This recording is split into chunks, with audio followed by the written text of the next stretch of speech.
대학? 내 주제에 무슨 법대야. 당장 나가서 돈이나 벌어와. 고모는 내 합격 통지서를 눈앞에서 빡빡 찢어버렸습니다. 숙식 제공해줬더니 은혜도 모르고 감히 대학 타령을 해? 밥값이라도 하려면 일이라도 해서 돈 갚아. 바닥에 흩날리는 종이 조각처럼 제 꿈도 산산조각 나는 것만 같았습니다. 하지만 고모는 꿈에도 몰랐을 겁니다.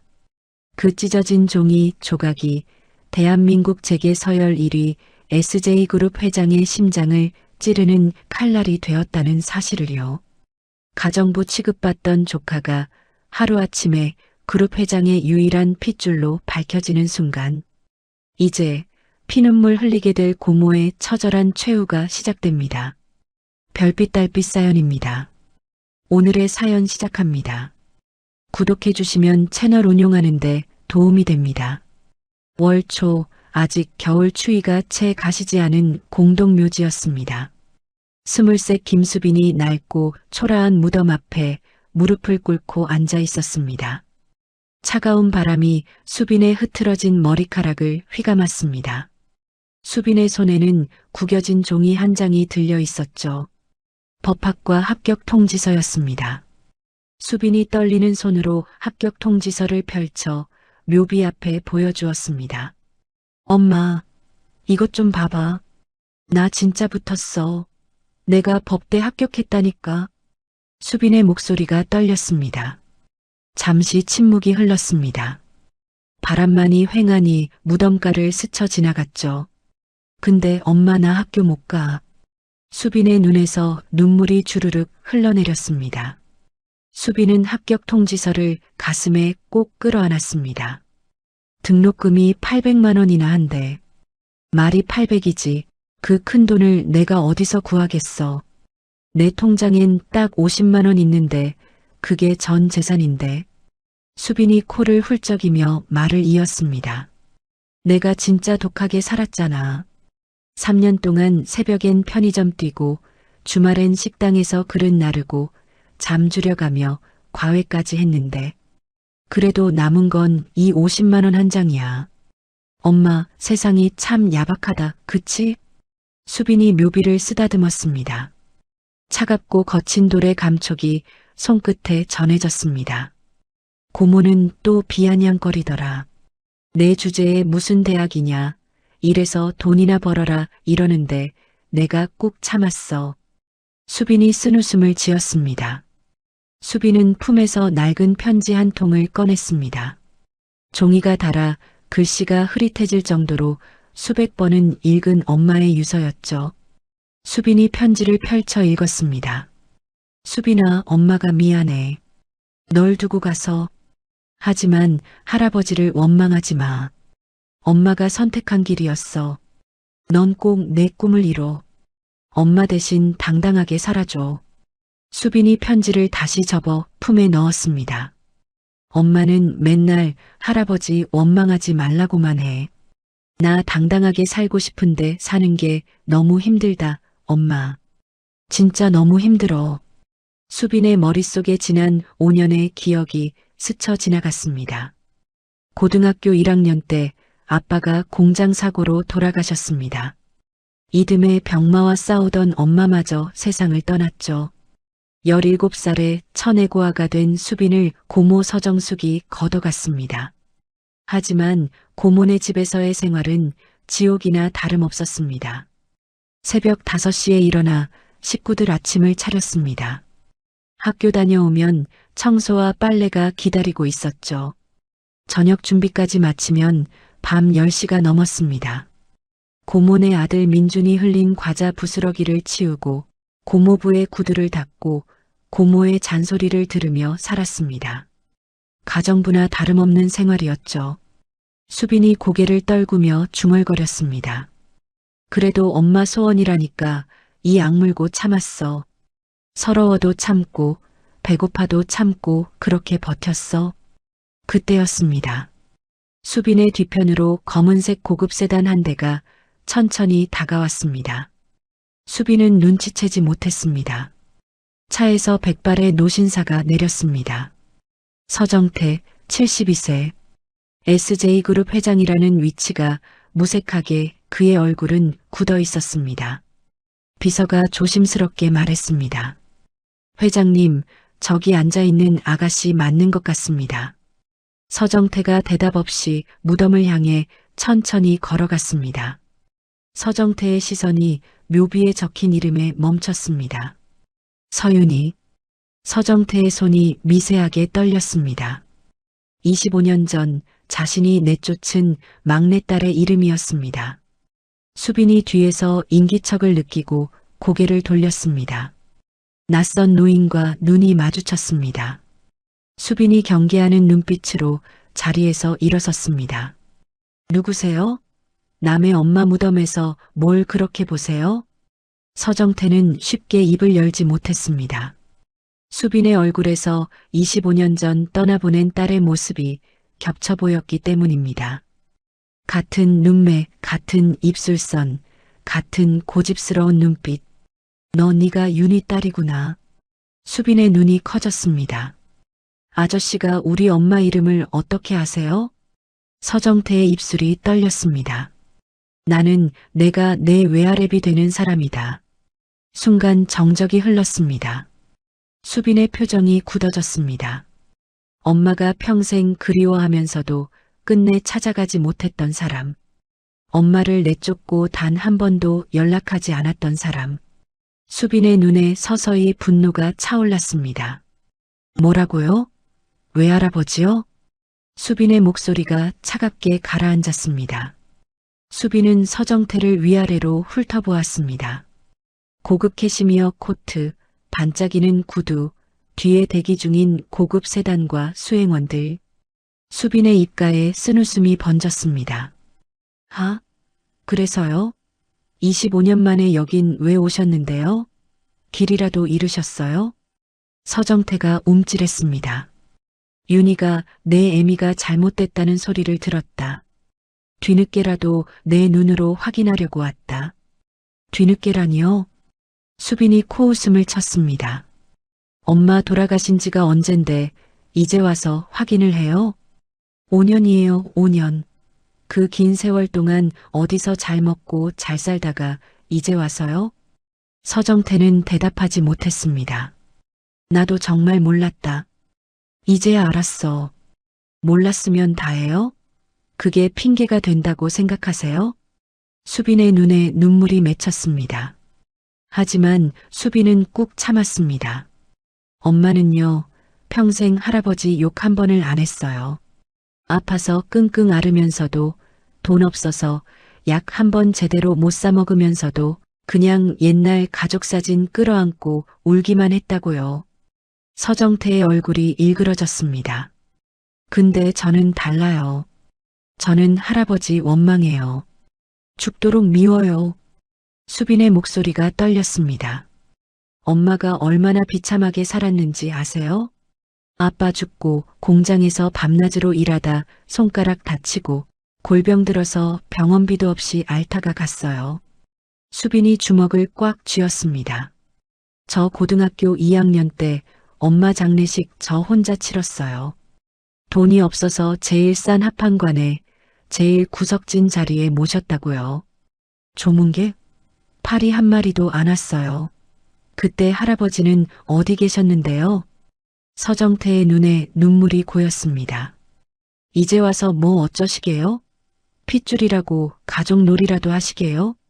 수빈이 합격 통지서를 구겨 주머니에 쑤셔 넣으며 몸을 돌렸습니다. 필요 없으니까 가세요.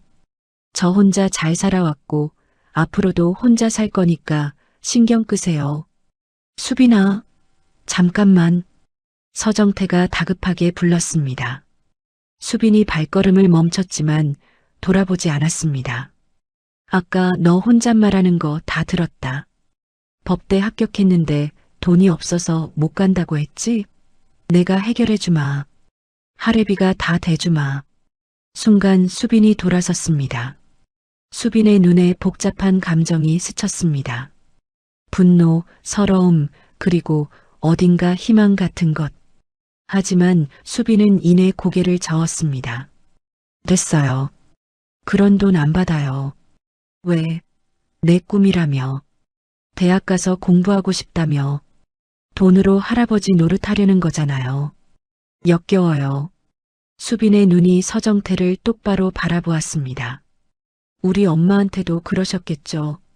돈 줄 테니 그놈이랑 헤어져라. 내 눈앞에서 사라져라. 돈이면 다 되는 줄 아는 분이잖아요. 서정태는 아무 말도 하지 못했습니다. 수빈의 말이 전곡을 찔렀기 때문입니다. 저 대학 안 가요. 못 가면 못 가는 거지. 날 버리고 엄마 버린 사람 돈으로 가고 싶진 않아요. 그거 받으면 우리 엄마가 하늘에서 얼마나 슬퍼하겠어요? 수빈은 차갑게 돌아서서 걸어갔습니다. 서정태는 멀어지는 수빈의 뒷모습을 바라보았습니다. 작고 여윈 어깨가 흔들리는 것이 보였습니다. 울고 있는 것이었죠. 하지만 수빈은 단 한 번도 뒤를 돌아보지 않았습니다. 서정태가 딸의 무덤 앞에 천천히 다가가 무릎을 꿇었습니다. 서정태가 묘비를 어루만지며 낮게 은조렸습니다. 윤희야, 아비가 늦었다. 너무 늦었어. 이 못난 아비를 용서해다오. 바람이 불었습니다. 마치 대답처럼 서정태의 머릿속에 문득 10년 전 기억이 떠올랐습니다. 병상에 누운 아내가 마지막으로 남긴 말. 여보, 제발 우리 윤희 좀 찾아줘요. 내가 죽기 전에 얼굴이라도 보게 당신이 윤희랑 화해한다고 약속해줘요. 그때 큰딸 정숙이 곁에서 말했습니다. 아유, 아버지. 지금 어머니 숨 넘어가시는데 그런 말씀 들으시면 안 돼요. 윤희 그 기집애는 제가 찾을게요. 아버지는 신경 쓰지 마세요. 그 후로 서정태가 윤희 소식을 물을 때마다 정숙은 이렇게 대답했습니다. 사람을 풀었는데 연락이 안 된대요. 이사가 잦아서 주소가 자꾸 바뀐다네요. 조금만 더 기다려보세요. 소식 오겠죠. 서정태는 그 말을 믿었습니다. 아니, 믿고 싶었습니다. 직접 찾아볼 용기가 없었기 때문이죠. 서정태가 주먹을 꽉 쥐었습니다. 정숙이 의도적으로 윤희와의 화해를 방해했다는 의심이 피어올랐습니다. 서정태가 비서에게 말했습니다. 비서실장, 지금 당장 정숙이 오라고 해. 당장 내 눈앞에 데려와. 서정태의 눈빛이 날카롭게 변했습니다. 한편 고모네 집으로 돌아온 수빈은 지하 보일러실 옆 작은 방으로 들어갔습니다.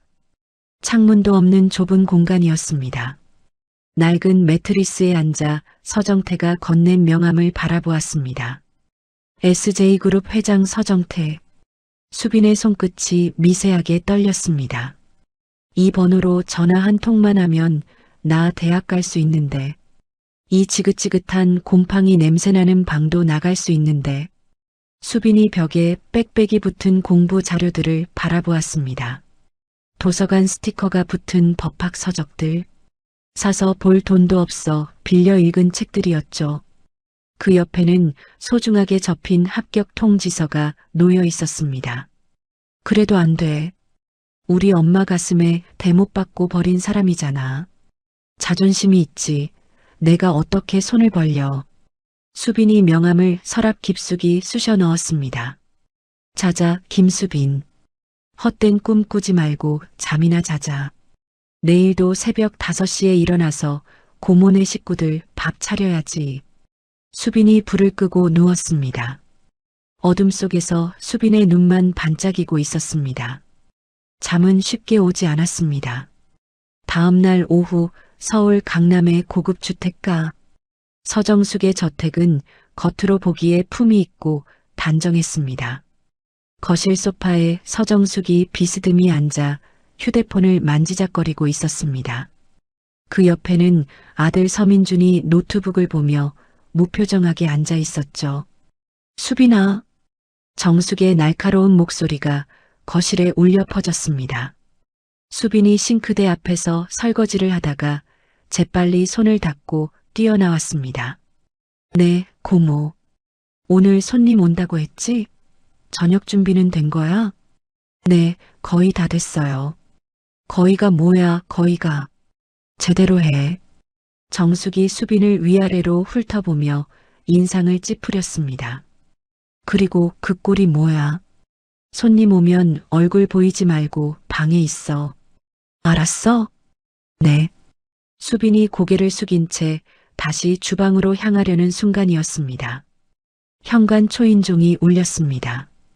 정숙의 표정이 굳어졌습니다. 예정된 손님 시간이 아니었기 때문이죠. 누구야? 수빈이 인터폰을 확인하고 얼어붙었습니다.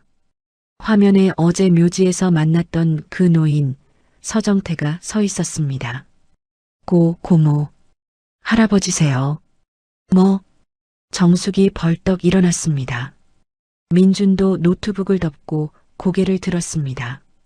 정숙의 얼굴에 당혹감이 스쳤지만 금세 가면 같은 미소로 바뀌었습니다. 어머, 아버지가 왜 갑자기? 정숙이 재빨리 거울을 보며 머리를 매만지고 현관으로 향했습니다. 문을 열자 서정태가 굳은 표정으로 서 있었습니다. 아버지, 어서 오세요. 연락도 없이 어쩐 일이세요? 정숙의 목소리는 달콤하기 그지없었습니다.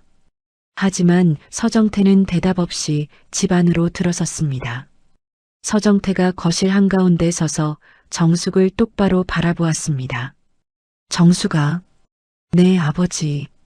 10년 전에 내 어머니가 돌아가시기 전에 뭐라고 하셨지? 정숙의 눈이 미세하게 흔들렸습니다.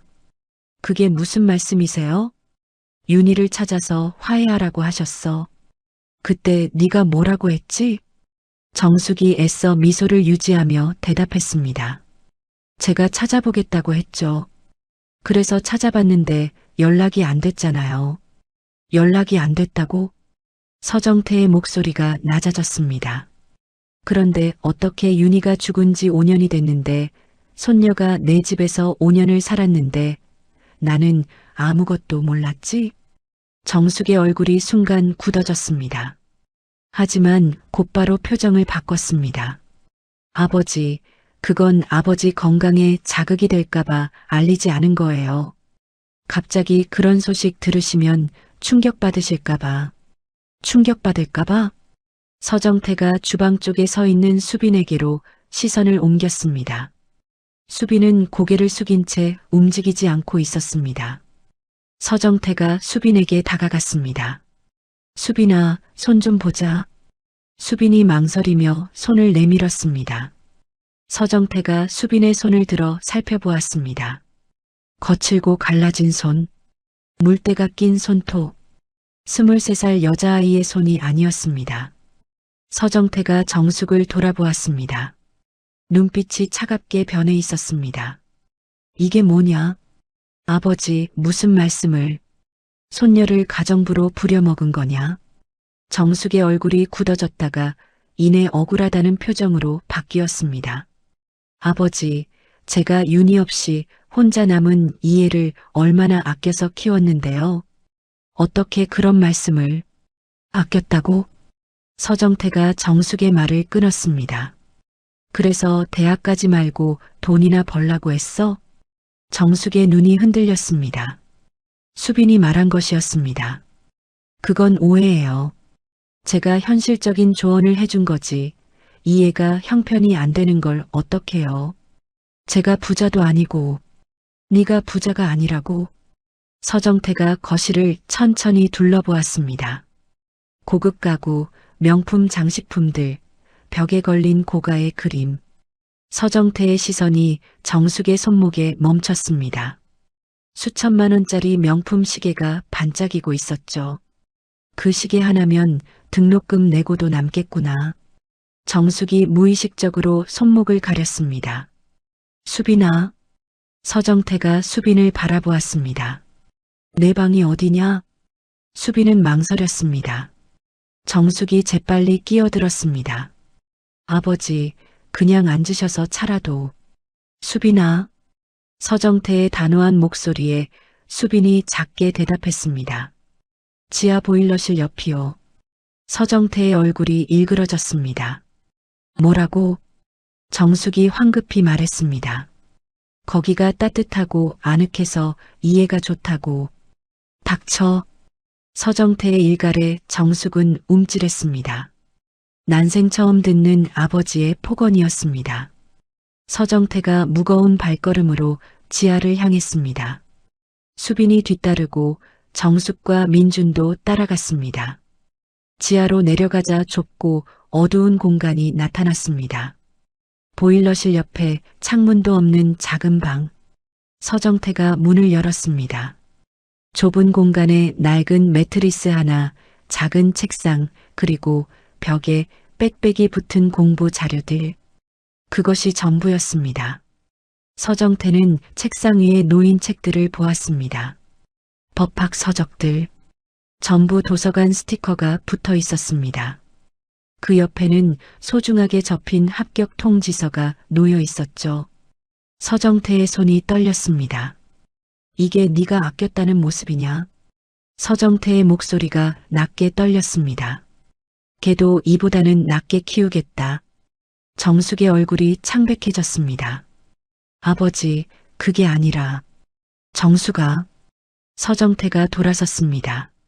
서정태의 눈에 깊은 실망과 분노가 담겨 있었습니다. 내 동생이 내 품에서 떠난 건 내 잘못이다. 그건 인정한다. 하지만 그 딸을, 내 조카를 이렇게 만든 건 용서 못한다. 아버지, 그게 뭔 억울한 말씀을. 어머니 유언도 네가 막았지? 정숙의 얼굴이 굳어졌습니다. 윤희 찾는 거 막은 것도 너고 손녀 있다는 것도 숨긴 것도 너야. 다 너였어. 서정태가 한 발 다가섰습니다. 왜 그랬어? 왜? 정숙이 입술을 깨물었습니다. 아무 말도 하지 못했습니다. 서정태가 수빈에게로 시선을 돌렸습니다. 수빈아, 오늘 당장 짐 싸라. 나랑 간다. 정숙의 얼굴이 하얗게 질렸습니다. 아버지, 잠깐만요. 갑자기 이게 무슨. 할 말 있으면 나중에 해. 오늘은 이 아이부터 데려간다. 하지만 수빈은 움직이지 않았습니다. 수빈아? 저 안 가요. 서정태가 당혹스러운 표정을 지었습니다. 왜? 여기 있고 싶다는 거냐? 그게 아니라. 수빈이 고개를 숙인 채 말했습니다. 어제도 말씀드렸잖아요. 저 혼자 해결할게요. 할아버지 신세 지기 싫어요. 정숙의 눈이 번뜩였습니다. 봐요, 아버지. 수빈이도 원하지 않잖아요. 저희끼리 잘 지내고 있었는데 갑자기 오셔서 이러시면. 너는 좀 조용히 해. 서정태가 차갑게 말하고 다시 수빈을 바라보았습니다. 수빈아, 내 마음은 이해한다. 근데 여기 있으면 대학 어떻게 가려고? 수빈은 대답하지 못했습니다. 나도 억지로 끌고 가고 싶지 않아. 근데 내 엄마한테 진 빚이 있다. 수빈이 고개를 들었습니다. 엄마한테요? 서정태의 눈에 깊은 후회가 서렸습니다. 25년 전에 윤희를 내쫓은 건 나다. 그 뒤로 어떻게 사는지 한 번도 찾아보지 않았어. 내 엄마가 아프고 힘들 때 곁에 없었어. 서정태의 목소리가 떨렸습니다. 내 어머니 유언도 지키지 못했다. 정숙이가 막아서 윤희를 못 찾은 줄 알았는데 결국 다 핑계였어. 내가 직접 찾아볼 용기가 없었던 거야. 서정태가 수빈의 손을 잡았습니다. 윤희가 남긴 유일한 사람이 너야. 내가 할 수 있는 건 너한테 해주는 것밖에 없어. 수빈은 복잡한 표정으로 서정태를 바라보았습니다. 미워해야 할 사람이었습니다. 엄마를 버린 사람이었습니다. 그런데 왜 저 눈빛이 진심처럼 보이는 걸까요? 그때 민준이 입을 열었습니다. 외할아버지, 그래도 어머니 말씀이 맞는 것 같습니다. 갑자기 데려가시면 수빈이도 혼란스럽지 않겠습니까? 며칠 시간을 주시는 게. 너는 왜 끼어드냐? 서정태의 시선이 민준에게 꽂혔습니다. 너도 알면서 가만히 있었겠지. 사촌 동생이 이 꼴로 사는 거. 민준의 눈이 잠깐 흔들렸습니다. 하지만 민주는 능숙하게 표정을 관리했습니다. 저도 바빠서 집안 사정에는 관여를 못했습니다. 회사 일이. 그래, 회사. 서정태가 차갑게 웃었습니다. 네가 내 회사에서 밥 먹고 사는 거 잊지 않았겠지? 민주는 입을 다물었습니다. 서정태가 다시 수빈을 바라보았습니다. 수빈아, 억지로 끌고 가지는 않겠다. 대신 이틀만 생각해라. 이틀 뒤에 다시 올 테니까 그때 대답해라. 서정태가 품에서 명함을 꺼내 수빈의 손에 쥐어주었습니다. 마음이 바뀌면 언제든 연락해라. 아무 때나. 서정태가 마지막으로 정숙을 바라보며 말했습니다. 이틀 동안 이 아이한테 손끝 하나 대면 그땐 너도 각오해라. 서정태가 떠나고 현관문이 닫혔습니다. 순간 정숙의 얼굴이 일그러졌습니다. 가면이 벗겨진 것이었죠. 야, 김수빈. 정숙이 수빈에게로 돌아섰습니다. 눈에 도끼가 가득했습니다. 네가 할아버지한테 무슨 말을 한 거야? 저는 아무 말도. 거짓말하지 마. 정숙의 고함에 수빈이 움찔했습니다. 할머니 유언 얘기 네가 꺼낸 거지? 네가 꼬드긴 거지? 아니에요. 저는 정말. 어디서 배은망덕하게 내가 학대했다고 짓거려. 내가 안 거뒀으면 넌 고아원 갔어. 알아? 정숙이 수빈의 팔을 움켜쥐었습니다. 수빈의 얼굴이 고통으로 일그러졌습니다. 아파요, 고모. 아프긴 뭐가 아파. 정숙이 수빈을 밀쳐냈습니다. 수빈이 비틀거리며 벽에 부딪혔습니다. 잘 생각해. 할아버지한테 갔다가 쫓겨나면 그땐 나한테도 올 생각 마. 알겠어? 정숙이 횡하니 돌아섰습니다. 민주는 복잡한 표정으로 수빈을 잠시 바라보다 어머니를 따라 올라갔습니다. 혼자 남은 수빈은 벽에 기댄 채 천천히 바닥에 주저앉았습니다. 손에 쥔 명함을 바라보았습니다. 이 번호로 전화하면 모든 게 바뀔 수 있었습니다. 대학에 갈 수 있었습니다. 이 지하방을 나갈 수 있었습니다. 하지만 수빈은 쉽게 전화기를 들지 못했습니다. 엄마나 어떡해. 수빈의 흐느낌이 작은 방에 가득 찼습니다. 이틀 동안 정숙은 수빈에게 말을 걸지 않았습니다. 대신 더 많은 집안일을 시켰죠. 수빈을 볼 때마다 차갑게 노려보기만 했습니다. 수빈은 명함을 서랍에서 꺼냈다 넣었다를 반복했습니다. 결정을 내리지 못한 채 시간만 흘려보냈습니다. 그렇게 약속한 이틀째 되는 날 아침이 밝아왔습니다. 이틀째 되는 날 이른 아침이었습니다. 수빈은 평소처럼 새벽 5시에 일어나 고모네 아침 식사를 준비하고 있었습니다. 그때 현관 초인종이 울렸습니다. 이른 아침에 손님이라니. 수빈이 인터폰을 확인하고 눈을 깜빡였습니다. 화면에는 낯선 여자가 서 있었습니다. 50대 초반쯤 되어 보이는 단정하지만 화려하지 않은 차림의 여성이었죠. 누구세요? 수빈이 인터폰에 대고 물었습니다. 김수빈 씨 맞죠? 저 서윤혜 씨 친구였어요. 수빈의 손이 멈췄습니다. 엄마 이름이었습니다. 엄마 친구요? 네. 잠깐 얼굴 좀 볼 수 있을까요? 할 얘기가 있어서요. 수빈은 망설이다 문을 열었습니다. 여자가 안으로 들어서며 수빈의 얼굴을 물끄러미 바라보았습니다. 정말 윤이 닮았네요. 여자의 눈에 그리움이 서렸습니다. 저기 어떻게 저를 아시고. 아, 자기소개가 늦었네요. 여자가 명함을 내밀었습니다. 저는 최서영이에요. 변호사고 윤이랑 고등학교 동창이었어요. 수빈이 명함을 받아들었습니다. 법무법인 정의 대표 변호사 최서영. 윤이가 세상을 떠나기 전에 저한테 부탁을 했어요. 수빈이가 23이 되는 해에 이 자료를 전해달라고. 수빈의 눈이 커졌습니다. 엄마가요? 네. 그리고 얼마 전에 서정태 회장님이 손녀를 찾고 있다는 소식을 들었어요. 업계에서 소문이 돌더라고요. 그래서 정숙 씨 집 주소가 떠올라서 직접 찾아왔어요. 안에서 얘기해도 될까요? 수빈이 서영을 거실로 안내하려는 순간이었습니다. 계단 위에서 정숙의 날카로운 목소리가 들렸습니다. 수빈아, 누구야? 정숙이 내려왔습니다. 가운을 걸친 채 화장기 없는 얼굴. 하지만 서영을 보는 순간 정숙의 표정이 굳어졌습니다. 너 최서영? 서영도 정숙을 알아보았습니다. 두 사람의 시선이 허공에서 부딪혔습니다. 오랜만이에요, 정숙 씨. 정숙의 눈이 가늘어졌습니다. 뭐하러 왔어? 누가 부른 것도 아닌데. 수빈 씨 보러 왔어요. 고등학교 때부터 윤희가 제일 친한 친구였잖아요. 윤희 딸이 어떻게 사나 보러 왔죠. 그래서 정숙이 팔짱을 꼈습니다. 볼 건 봤으니까 이제 가면 되겠네. 아니요. 서영이 차분하게 대답했습니다. 수빈 씨랑 단둘이 얘기 좀 하게 해주세요. 정숙의 입꼬리가 실룩거렸습니다.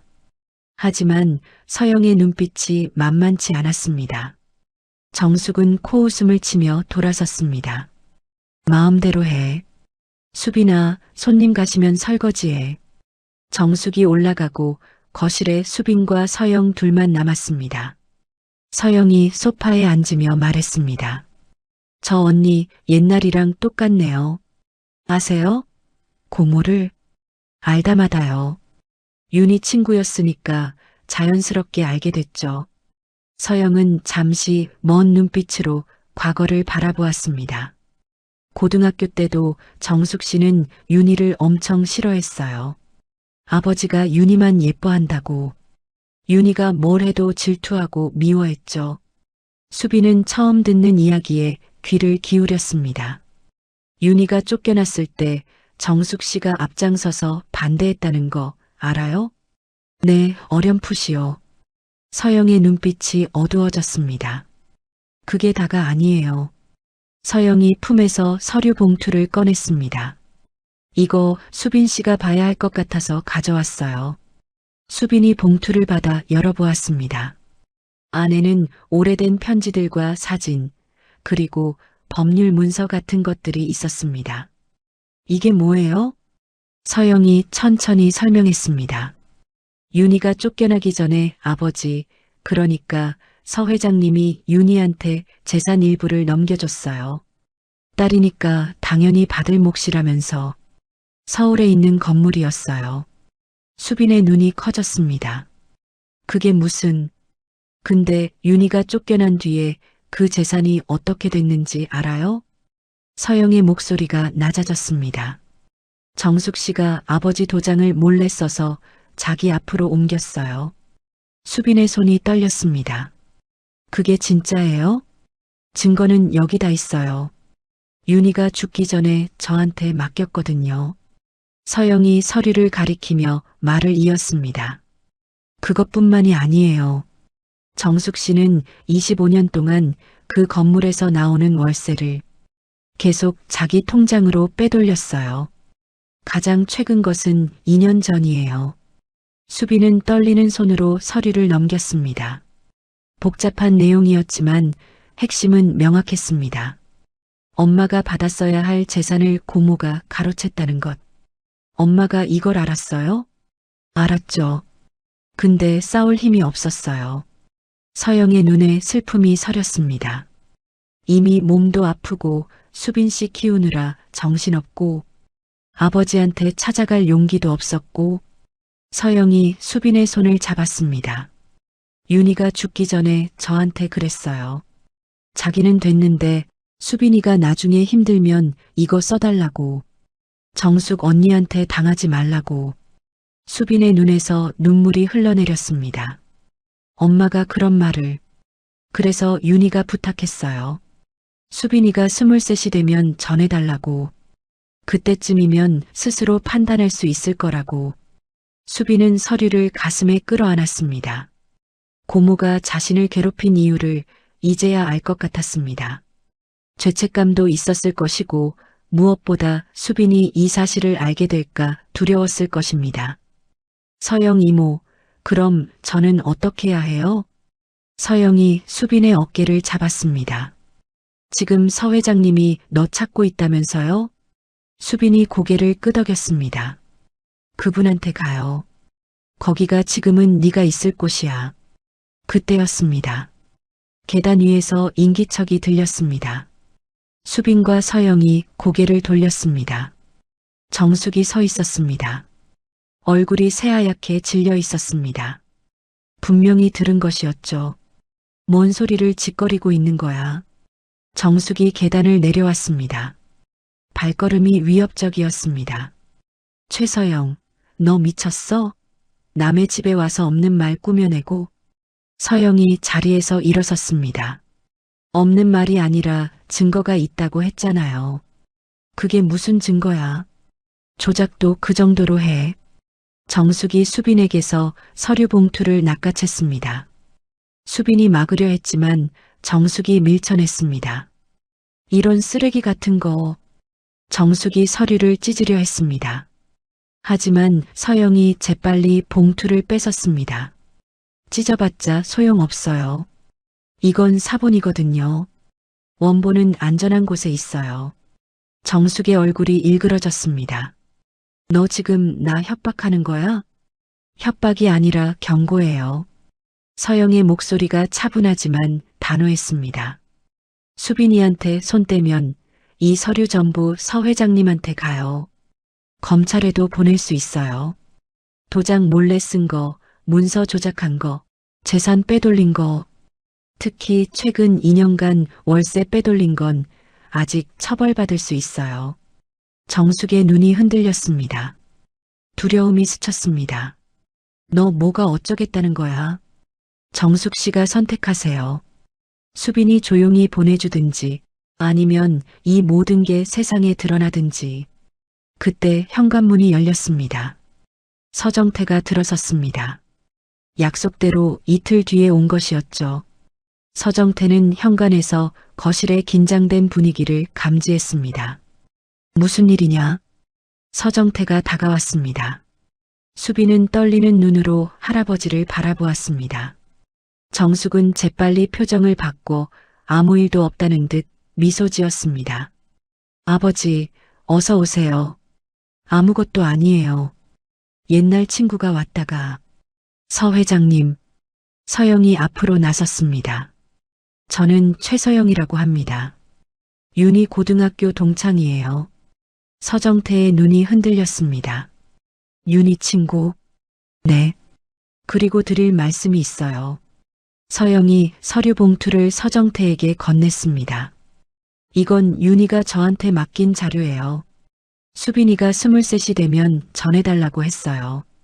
회장님도 보셔야 할 것 같습니다. 정숙의 얼굴이 창백해졌습니다. 아버지, 그거 다 거짓말이에요. 저 여자가 윤희한테 무슨 원한이 있는지.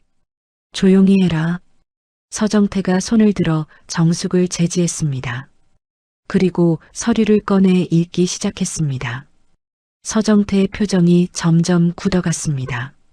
분노가 차올랐습니다. 서류를 넘기는 손이 떨렸습니다. 이게 사실이냐? 서정태가 정숙을 돌아보았습니다. 목소리가 낮게 떨렸습니다. 네가 윤희 재산을 가로챘어? 정숙은 대답하지 못했습니다. 입술만 달싹거렸습니다. 대답해. 서정태의 호통에 정숙이 움찔했습니다. 그리고 급기야 눈물을 터뜨렸습니다. 아버지, 저도 억울해요. 정숙이 바닥에 주저앉았습니다. 아버지는 윤희만 예뻐하셨잖아요. 저는 항상 뒷전이었잖아요. 뭘 해도 윤희. 저도 아버지 딸이에요. 저도 사랑받고 싶었다고요. 서정태는 그런 정숙을 차갑게 내려다보았습니다. 사랑받고 싶어서 동생 재산을 훔쳤어? 어머니 유언도 숨기고 윤희 찾는 것도 방해했어? 정숙이 고개를 들었습니다. 눈물이 범벅이 된 얼굴이었습니다. 아버지가 저한테 관심이라도 주셨으면 이러지 않았어요. 다 아버지 탓이에요. 서정태의 얼굴이 굳어졌습니다. 네가 어릴 때부터 동생을 질투한 건 알았다. 하지만 내 성격이 늘 계산적이고 뭔가 얻으려고 할 때만 다가오니까 마음이 멀어진 건 사실이야. 서정태가 한 발 다가섰습니다.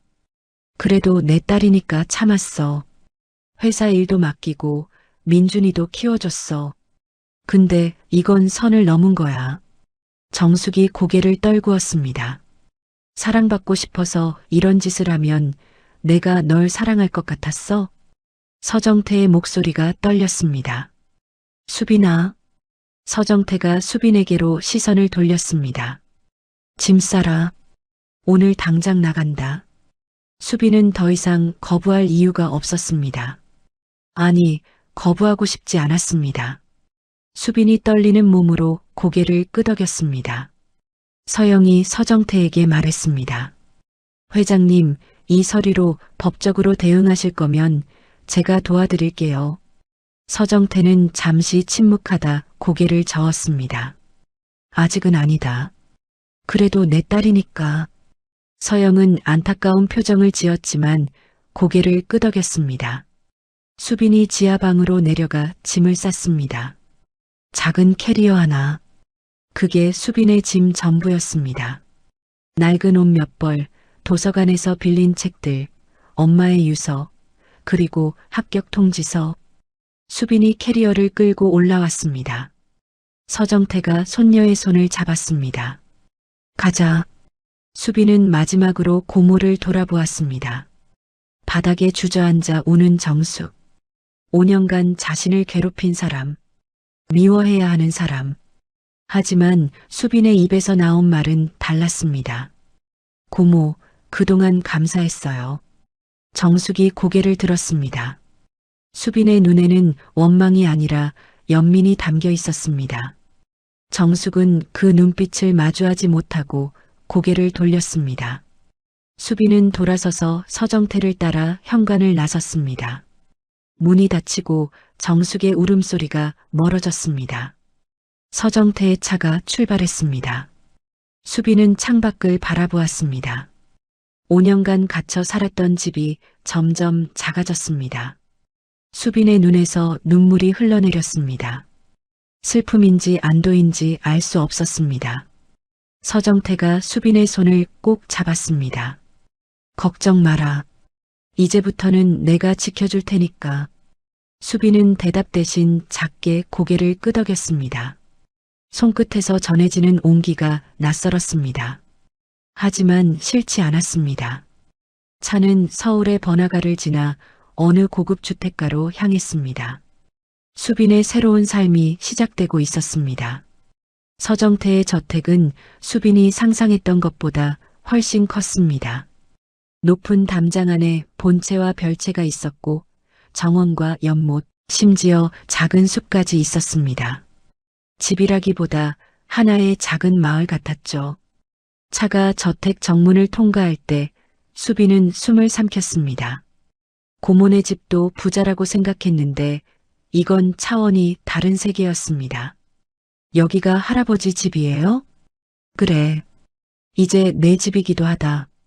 차에서 내리자 집사와 가정부들이 일렬로 서서 인사했습니다. 어서 오십시오, 회장님. 아가씨. 아가씨라는 호칭에 수빈은 어색하게 고개를 숙였습니다. 불과 며칠 전까지 자신이 가정부 노릇을 했는데 이제는 가정부에게 인사를 받는 입장이 된 것이었죠. 수빈 아가씨 방은 2층 동쪽 끝에 준비해뒀습니다. 집사 박 실장이 안내했습니다. 수빈은 작은 캐리어를 끌고 그를 따라갔습니다. 넓은 현관, 대리석 바닥, 반짝이는 샹들리에. 모든 것이 눈부셨습니다. 2층으로 올라가 긴 복도를 지나 방문이 열렸습니다. 수빈은 그 자리에 멈춰 섰습니다. 이게 제 방이에요? 방이라기보다 작은 집 같았습니다. 넓은 침실의 옷장, 책상, 소파, 심지어 작은 거실 공간까지. 창문 너머로는 정원이 한눈에 내려다 보였습니다. 화장실은 저쪽이고 옷방은 이쪽입니다. 필요한 게 있으시면 말씀해 주세요. 박 실장이 나갔습니다. 수빈은 홀로 방 한가운데 서 있었습니다. 갑자기 다리에 힘이 풀렸습니다. 수빈이 바닥에 주저앉았습니다. 눈물이 쏟아졌습니다. 슬퍼서가 아니었습니다. 너무 갑작스러운 변화에 감정이 터진 것이었죠. 엄마 나 여기 있어도 되는 걸까? 수빈은 품에서 낡은 편지를 꺼냈습니다. 엄마의 유서, 수백 번 읽은 글씨를 다시 더듬었습니다. 할아버지를 원망하지 마. 엄마가 선택한 길이었어. 엄마는 원망하지 말라고 했는데 나는 아직 모르겠어. 그때 노크 소리가 들렸습니다. 수빈아, 나다. 서정태의 목소리였습니다. 수빈은 재빨리 눈물을 닦고 일어섰습니다. 네, 들어오세요. 문이 열리고 서정태가 들어왔습니다. 손에는 작은 상자가 들려 있었습니다. 자리는 마음에 드냐?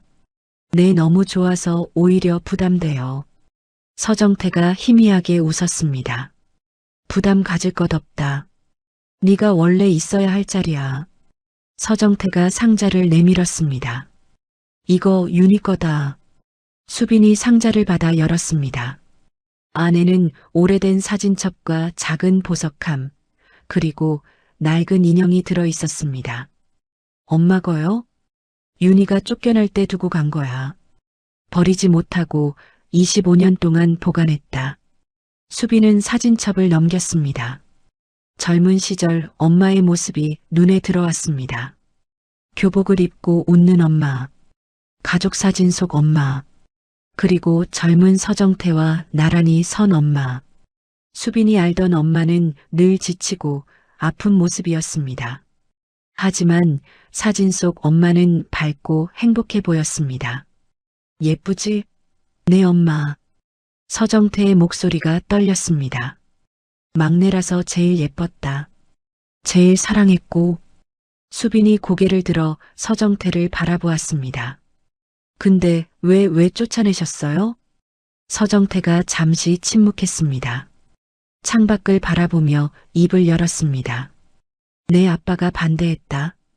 집안도 없고 돈도 없고 내 눈에는 딸을 고생시킬 남자로만 보였어. 서정태가 한숨을 쉬었습니다. 그때는 내가 옳다고 생각했다. 윤희를 위한 거라고. 근데 돌이켜보면 내 체면을 위한 거였어. 내 딸이 가난한 남자랑 산다는 게 창피했던 거야. 서정태의 어깨가 축 처졌습니다. 그게 내 죄다. 평생 갚아야 할 죄. 수빈은 한동안 아무 말도 하지 못했습니다. 정숙이 얘기도 해줄게. 서정태가 말을 이었습니다. 정숙이는 어릴 때부터 성격이 달랐어. 늘 뭔가 계산하고 뭔가 얻으려고 할 때만 다가왔지. 반면에 윤희는 아무것도 바라지 않았어. 그냥 아빠 곁에 있는 것만으로 좋아했어. 서정태가 쓴웃음을 지었습니다.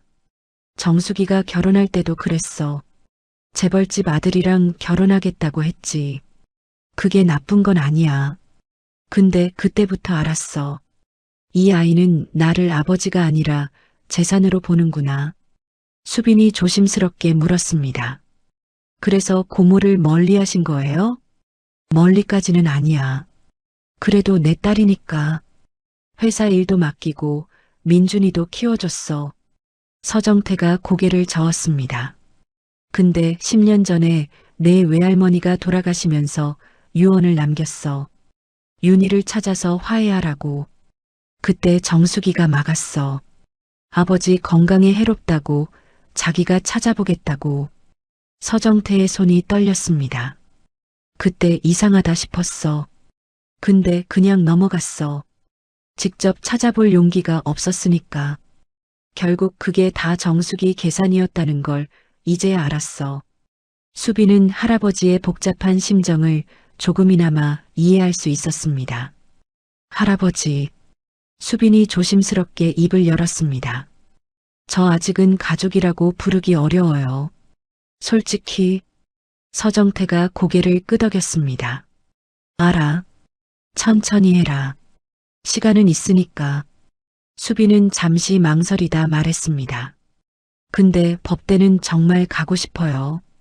서정태의 눈이 빛났습니다. 당연히 가야지. 등록금 걱정 마라. 아니, 다른 것도 다 걱정 마. 공짜로 받기는 싫어요. 수빈이 단호하게 말했습니다. 나중에 제가 성공하면 이자까지 쳐서 다 갚을게요. 서정태가 허허 웃었습니다. 그래, 그게 윤희 딸이지. 며칠이 지났습니다. 수빈은 서정태의 권유로 법무법인 정의에서 인턴 생활을 시작하게 되었습니다. 서영이 대표로 있는 곳이었죠. 대학 입학 전에 실무 경험을 쌓으라는 취지였습니다. 수빈 씨, 커피 한 잔 줄까요? 서영이 사무실로 들어서며 말했습니다. 수빈은 서류를 정리하다 고개를 들었습니다. 아, 감사해요. 이모.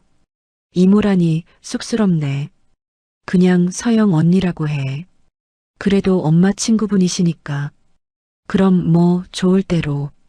서영이 커피를 건네며 옆에 앉았습니다. 적응은 좀 됐어? 아직 모든 게 꿈 같아요.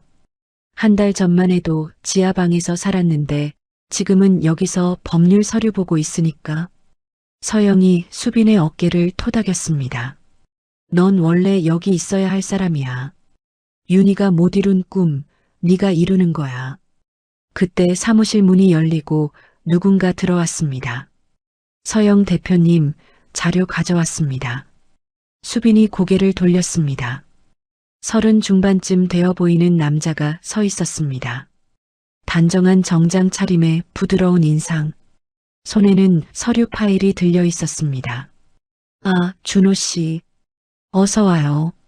서영이 일어서며 남자를 맞이했습니다. 수빈 씨 소개할게. 이분은 이준호 변호사. 우리 로펌에서 제일 잘하는 사람이야. 이준호가 수빈에게 가볍게 고개를 숙였습니다. 안녕하세요. 이준호입니다. 수빈도 어색하게 인사했습니다. 김수빈이에요. 이준호가 잠시 수빈을 바라보았습니다. 뭔가 생각하는 표정이었습니다. 혹시 경주고등학교 출신이세요? 수빈의 눈이 커졌습니다. 네, 맞는데요. 어떻게 아세요? 이준호가 희미하게 웃었습니다. 저 거기서 국어 선생님 했었거든요. 7년 전에. 수빈의 머릿속에서 기억이 스쳤습니다. 국어 선생님.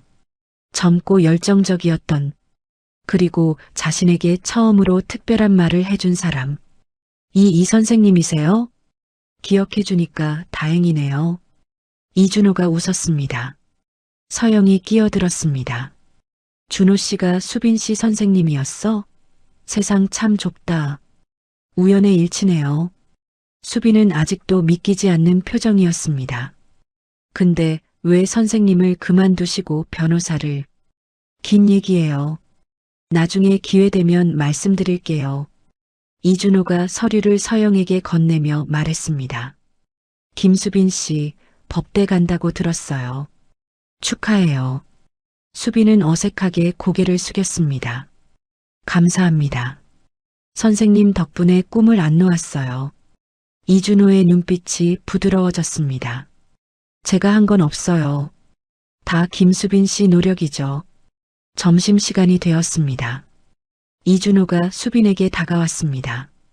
김수빈 씨, 시간 있으면 커피 한 잔 하실래요? 옛날 얘기도 하고. 수빈은 잠시 망설이다 고개를 끄덕였습니다. 네, 좋아요. 두 사람은 사무실 근처 카페로 향했습니다. 이준호가 아메리카노를 주문하고 수빈은 따뜻한 라떼를 골랐습니다.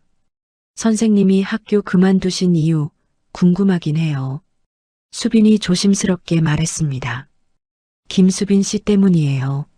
수빈이 놀란 표정을 지었습니다. 저요? 정확히는 김수빈 씨 같은 학생들 때문이요. 이준호가 커피를 한 모금 마셨습니다. 가정 형편 때문에 꿈을 포기하는 학생들, 능력은 있는데 기회가 없는 학생들. 학교에서 할 수 있는 건 한계가 있더라고요. 이준호가 창밖을 바라보았습니다. 그래서 변호사가 됐어요. 법으로 도울 수 있는 일이 더 많을 것 같아서. 수빈은 이준호를 바라보았습니다. 이 사람도 자기 나름의 방식으로 싸워왔구나. 대단하세요. 대단할 것 없어요. 그냥 하고 싶은 일 한 거죠. 이준호가 수빈을 바라보았습니다. 김수빈 씨도 그렇게 하면 돼요. 하고 싶은 일 하면 되는 거예요. 이제는 할 수 있잖아요. 수빈의 가슴이 뜨거워졌습니다. 7년 전 기억이 떠올랐습니다. 그때 수빈은 고등학교 1학년이었습니다. 아빠가 돌아가신 직후라 매일 울며 지냈습니다. 성적은 바닥이었고 학교 가기도 싫었습니다. 그때 담임이었던 이준호가 수빈을 불렀습니다. 김수빈, 넌 뭐가 되고 싶어? 모르겠어요. 아무것도 하기 싫어요. 그래도 뭔가 있을 거 아니야. 작은 거라도. 수빈은 한참을 생각하다 대답했습니다. 변호사요. 아빠가 돌아가시기 전에 회사에서 억울한 일 당했거든요. 그때 변호사가 있었으면 좋았을 텐데. 이준호가 고개를 끄덕였습니다. 그럼 변호사 되면 되지. 저 같은 애가요? 왜 못 돼? 넌 뭐든 될 수 있어. 진짜야. 그 말 한마디가 수빈을 살렸습니다. 그 후로 수빈은 이를 악물고 공부했습니다. 이준호 선생님이 믿어줬으니까 그 믿음을 저버리고 싶지 않았습니다. 그리고 지금 그 선생님이 변호사가 되어 눈앞에 있었습니다. 선생님, 수빈이 눈물을 글썽이며 말했습니다. 아니, 준호 씨. 네, 감사해요. 그때도 지금도. 이준호가 따뜻하게 웃었습니다. 저야말로요. 김수빈 씨가 포기 안 하고 법대 갔다는 거 저한테는 큰 의미예요. 창밖으로 봄 햇살이 쏟아졌습니다. 수빈은 처음으로 미래가 밝을 수도 있겠다는 생각을 했습니다. 할아버지라는 가족, 서영 이모라는 든든한 사람, 그리고 이준호라는 오래된 인연. 혼자가 아니라는 게 이렇게 따뜻한 거였구나. 저녁에 저택으로 돌아온 수빈은 식탁에서 서정태와 마주 앉았습니다. 할아버지, 오늘 신기한 일이 있었어요. 뭔데? 고등학교 때 담임 선생님을 만났어요. 그분이 지금 서영 이모 로펌에서 변호사로 일하고 계시더라고요. 그래, 세상 참 좁구나. 서정태가 수빈이 신나게 이야기하는 것을 보며 흐뭇하게 웃었습니다. 25년간 비어있던 식탁이 손녀의 목소리로 채워지고 있었습니다. 밤에 방으로 돌아온 수빈은 엄마의 사진을 바라보았습니다. 엄마, 나 이제 괜찮을 것 같아. 수빈이 사진을 쓰다듬으며 속삭였습니다. 원망 대신 감사를 선택할게. 엄마가 원한 것처럼. 창밖의 별이 반짝였습니다. 수빈은 오랜만에 편안한 잠에 빠져들었습니다. 3월, 봄이 왔습니다. 벚꽃이 흩날리는 서울 명문 법과대학 교정이었습니다. 캠퍼스는 새내기들과 학부모들로 북적였습니다. 수빈은 떨리는 마음으로 정문 앞에 서 있었습니다. 손에 들린 입학 서류가 구겨질까봐 조심스러웠죠. 긴장됐어? 옆에서 서정태가 물었습니다. 오늘따라 정장을 갖춰 입은 서정태의 얼굴에는 감출 수 없는 자부심이 서려 있었습니다. 네, 조금요. 수빈이 솔직하게 대답했습니다. 꿈에 그리던 법대였습니다. 새벽마다 눈물 흘리며 공부하던 그 시간들이 스쳐 지나갔습니다. 수빈은 속으로 중얼거렸습니다. 엄마, 나왔어. 엄마 무덤 앞에서 못 간다고 울먹이던 게 불과 한 달 전이었습니다. 그때는 상상도 못했습니다. 이렇게 당당히 교문을 통과하게 될 줄. 수빈 씨, 뒤에서 익숙한 목소리가 들렸습니다. 돌아보니 이준호가 꽃다발을 들고 서 있었습니다. 옆에는 서영도 함께였습니다. 입학 축하해요. 이준호가 꽃다발을 건넸습니다. 수빈의 얼굴이 붉어졌습니다. 이런 것까지 안 하셔도 되는데. 제자 입학식인데 당연히 와야죠. 서영이 수빈을 꼭 안아주었습니다. 윤희가 얼마나 좋아할까? 하늘에서 보고 있을 거야. 수빈의 눈에 눈물이 맺혔습니다. 하지만 오늘은 울지 않기로 했습니다. 오늘은 웃는 날이니까요. 입학식이 시작되었습니다. 강당에 앉은 수빈은 신입생 대표의 선서를 들었습니다. 가슴이 벅차올랐습니다. 이 자리에 자신이 있다는 것이 아직도 믿기지 않았습니다. 식이 끝나고 기념 촬영 시간이 되었습니다. 사진 찍자. 서정태가 수빈의 어깨에 손을 올렸습니다. 수빈은 처음에는 어색했지만 이내 자연스럽게 할아버지 옆에 섰습니다. 한 달 전만 해도 가족인 척 하지 말라고 소리쳤던 자신이 떠올랐습니다. 지금은 달랐습니다. 완전히 용서한 건 아니었지만 적어도 이 사람이 진심이라는 건 알았습니다. 하나, 둘, 셋. 카메라 플래시가 터졌습니다.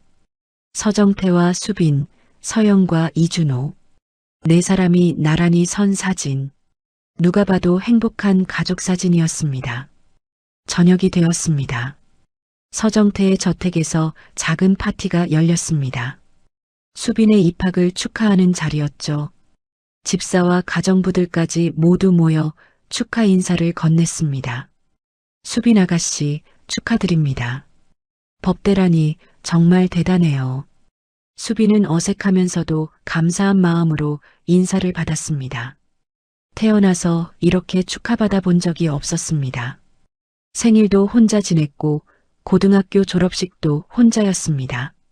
처음으로 누군가 자신을 위해 자리를 마련해 준 것이었죠. 수빈아. 서정태가 수빈을 불러 서재로 데려갔습니다. 할아버지, 왜요? 서정태가 서랍에서 작은 상자를 꺼냈습니다. 이거 윤희 23 생일에 주려고 준비했던 거야. 상자를 열자 작은 금목걸이가 들어 있었습니다. 단아한 모양의 작은 보석이 박혀 있었습니다. 윤희가 쫓겨나기 한 달 전에 샀어. 근데 결국 못 줬지. 서정태의 목소리가 떨렸습니다. 25년 동안 이 서랍에 있었다. 버리지도 못하고 누구한테 주지도 못하고. 서정태가 목걸이를 꺼내 수빈의 목에 걸어주었습니다. 이제 내 거다. 윤희 대신 네가 가져라. 수빈은 목걸이를 만지며 눈물을 흘렸습니다. 할아버지, 울지 마라. 오늘은 좋은 날이잖아. 눈물이 안 멈춰요. 수빈이 웃으면서 울었습니다. 서정태도 눈시울이 붉어졌습니다. 할아버지, 감사해요. 진짜로. 수빈이 처음으로 서정태를 안았습니다. 서정태의 몸이 잠시 굳었다가 천천히 손녀를 끌어안았습니다. 25년 만에 느끼는 가족의 온기였습니다. 미안하다, 수빈아. 너무 늦어서. 아니에요. 늦지 않았어요. 수빈이 할아버지의 등을 토닥였습니다. 이제부터 시작하면 되죠. 6개월이 흘렀습니다. 수빈은 대학 생활에 완전히 적응했습니다. 성적은 항상 상위권이었습니다. 교수들 사이에서도 저 학생 눈빛이 다르다는 평가가 돌았죠. 가난과 역경 속에서도 포기하지 않았던 그 도끼가 이제는 긍정적인 에너지로 바뀌어 빛을 발하고 있었습니다. 주말이면 서정태와 함께 시간을 보냈습니다. 처음에는 어색했지만 이제는 자연스러웠습니다. 같이 식사하고 산책하고 가끔은 텔레비전 드라마도 함께 보았습니다. 할아버지, 이 드라마 재밌어요. 보세요. 뭐냐 이게. 아침 드라마요. 재벌 집안 이야기인데. 즉, 현실은 더 심해. 두 사람이 소파에 나란히 앉아 드라마를 보았습니다. 화면 속에서는 재벌가 형제가 재산 때문에 싸우고 있었습니다. 저건 좀 과장된 거죠? 수빈이 물었습니다. 글쎄다. 비슷한 일 많이 봤다. 서정태가 쓴웃음을 지었습니다. 돈이 많으면 사람이 변해. 가족도 적이 되고 수빈은 고모 정숙이 떠올랐습니다. 6개월 동안 아무 연락이 없었습니다. 수빈은 그게 오히려 편했습니다. 할아버지는 후회 안 하세요? 그때 고모 편 안 들고 저 데려오신 거 후회? 서정태가 고개를 저었습니다. 단 한 번도. 오히려 그 전에 후회가 많았지. 윤희 쫓아낸 거, 너 모른 척한 거. 그게 진짜 후회야. 수빈은 할아버지의 손을 잡았습니다. 이제 그만 자책하세요. 저 잘 살고 있잖아요. 서정태가 손녀의 손을 꼭 쥐었습니다. 그래, 내 덕분에 나도 살맛 난다. 법무법인에서의 인턴 생활도 계속되었습니다. 수빈은 학교와 인턴을 병행하며 바쁘게 지냈습니다. 이준호가 멘토 역할을 해주며 실무 지식을 하나씩 가르쳐 주었습니다. 이 판례 분석해 봤어요? 네, 근데 여기서 막혔어요. 이준호가 수빈 옆에 앉아 서류를 함께 보았습니다. 가까운 거리에서 느껴지는 체온. 수빈은 가끔 이상한 감정이 스치는 것을 느꼈습니다. 이준호가 어려운 개념을 쉽게 설명해 줄 때, 수빈이 늦게까지 남아 공부할 때, 커피를 가져다 줄 때, 서로를 챙기는 모습이 자연스러워졌습니다. 서영이 두 사람을 지켜보며 흐뭇하게 웃었습니다. 뭔가 눈치챈 표정이었죠. 젊은 것들. 서영이 혼잣말로 중얼거렸습니다. 추석이 다가왔습니다. 서정태의 저택에서 명절 준비가 한창이었습니다. 수빈아, 송편 빚을 줄 아냐? 네, 엄마한테 배웠어요. 수빈이 주방에서 송편을 빚었습니다. 서정태가 옆에서 서툴게 따라했습니다. 이게 왜 이렇게 안 되지? 할아버지, 그렇게 하시면 터져요. 즉, 어렵구만. 두 사람이 웃으며 송편을 빚었습니다. 집사와 가정부들도 함께했습니다. 부엌에 웃음소리가 가득했습니다. 밤이 되어 보름달이 떴습니다. 수빈은 마당에 서서 달을 바라보았습니다. 엄마, 나 행복해. 수빈이 속으로 말했습니다. 처음으로 진짜 행복해. 그때 서정태가 다가왔습니다. 뭐하냐? 달 보고 있었어요. 예쁘구나. 달이. 두 사람이 나란히 서서 달을 바라보았습니다. 할아버지, 내년 추석에도 같이 있을 수 있죠? 당연하지. 그 다음에도, 그 다음에도. 수빈이 할아버지의 팔짱을 꼈습니다. 약속이에요. 그래, 약속. 달빛 아래 할아버지와 손녀가 나란히 서 있었습니다. 오랜 시간 떨어져 있던 가족이 이제야 하나가 되어 같은 곳을 바라보고 있었습니다. 수빈은 이 순간이 영원했으면 좋겠다고 생각했습니다. 모든 것이 완벽해 보였습니다. 하지만 수빈은 아직 몰랐습니다. 행복은 언제나 시련을 데리고 온다는 것을, 예상치 못한 위기가 코앞에 다가왔다는 것을, 지금은 그저 달빛 아래에서 행복을 느낄 뿐이었습니다. 추석 연휴가 끝나고 며칠 후였습니다. 평범한 아침이었습니다. 수빈은 학교 갈 준비를 하고 있었습니다. 오늘은 중요한 발표가 있는 날이라 새벽부터 일어나 자료를 점검했습니다. 거울 앞에서 머리를 정리하는데 갑자기 1층에서 요란한 소리가 들렸습니다. 쿵! 무언가 무거운 것이 쓰러지는 소리였습니다. 이어서 비명이 들렸습니다. 회장님, 회장님. 박 실장의 다급한 목소리였습니다. 수빈의 심장이 철렁 내려앉았습니다. 계단을 뛰어 내려갔습니다. 거실 바닥에 서정태가 쓰러져 있었습니다. 얼굴이 창백했고 눈이 반쯤 감겨 있었습니다. 입에서 거친 숨소리가 새어나왔습니다. 할아버지. 수빈이 달려가 서정태의 손을 잡았습니다. 차가웠습니다. 손끝이 파랗게 질려 있었습니다. 119 불렀습니다. 곧 옵니다. 박 실장이 외쳤습니다. 수빈은 할아버지의 얼굴을 두 손으로 감쌌습니다. 할아버지, 눈 떠요. 저예요, 수빈이요. 서정태의 눈꺼풀이 미세하게 떨렸습니다. 입술이 달싹거렸습니다. 수빈, 말하지 마요. 가만히 계세요. 금방 병원 가요. 수빈의 눈에서 눈물이 쏟아졌습니다. 안 돼. 안 돼. 이제 막 가족이 됐는데. 이제 막 행복해졌는데. 구급차가 도착했습니다. 서정태가 들것에 실려 나갔습니다. 수빈은 함께 구급차에 올랐습니다. 서정태의 손을 놓지 않았습니다. 할아버지, 정신 차려요. 약속했잖아요. 내년 추석에도 같이 있자고. 서정태의 손가락이 미약하게 수빈의 손을 쥐었습니다. 아직 의식이 있었습니다. 병원 응급실에 도착했습니다. 서정태는 곧바로 중환자실로 들어갔습니다. 수빈은 밖에서 기다릴 수밖에 없었습니다. 보호자분, 잠시 기다려주세요. 간호사가 말하고 문이 닫혔습니다. 수빈은 복도 의자에 주저앉았습니다. 다리에 힘이 풀렸습니다. 얼마나 시간이 흘렀을까요? 서영과 이준호가 달려왔습니다. 수빈 씨, 이준호가 수빈 옆에 앉았습니다. 회장님 상태가 어때요? 몰라요. 아직 아무 말도 없어요.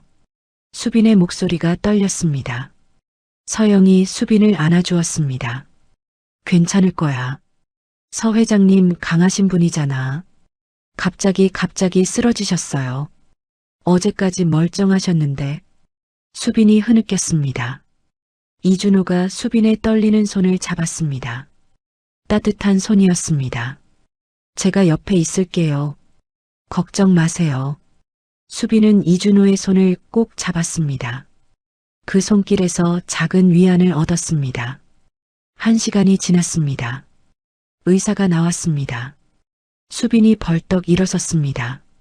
어떠세요? 할아버지 어떠세요? 의사의 표정이 무거웠습니다. 일단 고비는 넘기셨습니다. 심장에 문제가 생기셨어요. 다행히 빨리 오셔서 큰 손상은 없습니다만. 지만요, 연세가 많으시고 평소 과로가 심하셨던 것 같습니다. 당분간 절대로 쉬셔야 하고 자극을 받으시면 안 됩니다. 수빈은 다리에 힘이 풀려 의자에 앉았습니다. 살았다. 할아버지가 살았다. 보러 갈 수 있어요? 들어가 볼 수 있어요? 네, 잠깐이라면요. 아직 완전히 깨어나신 건 아니지만 곁에 계시면 안심하실 겁니다. 수빈은 중환자실로 들어갔습니다. 침대에 누운 서정태는 여러 기계에 연결되어 있었습니다. 심장 소리를 재는 기계가 규칙적으로 소리를 냈습니다. 수빈은 조심스럽게 할아버지 곁에 앉았습니다. 할아버지, 저예요. 서정태의 눈이 천천히 떠졌습니다. 수빈을 알아보았습니다. 수빈, 말하지 마세요. 저 여기 있을게요. 수빈이 서정태의 손을 잡았습니다. 서정태가 힘겹게 미소 지었습니다. 걱정 끼쳤구나. 그런 말 마세요. 빨리 나으세요. 저 아직 할아버지한테 효도 많이 해야 하는데. 서정태의 눈에 눈물이 맺혔습니다. 고맙다 수빈아. 서정태가 다시 눈을 감았습니다. 수빈은 그 손을 꼭 잡은 채 옆을 지켰습니다.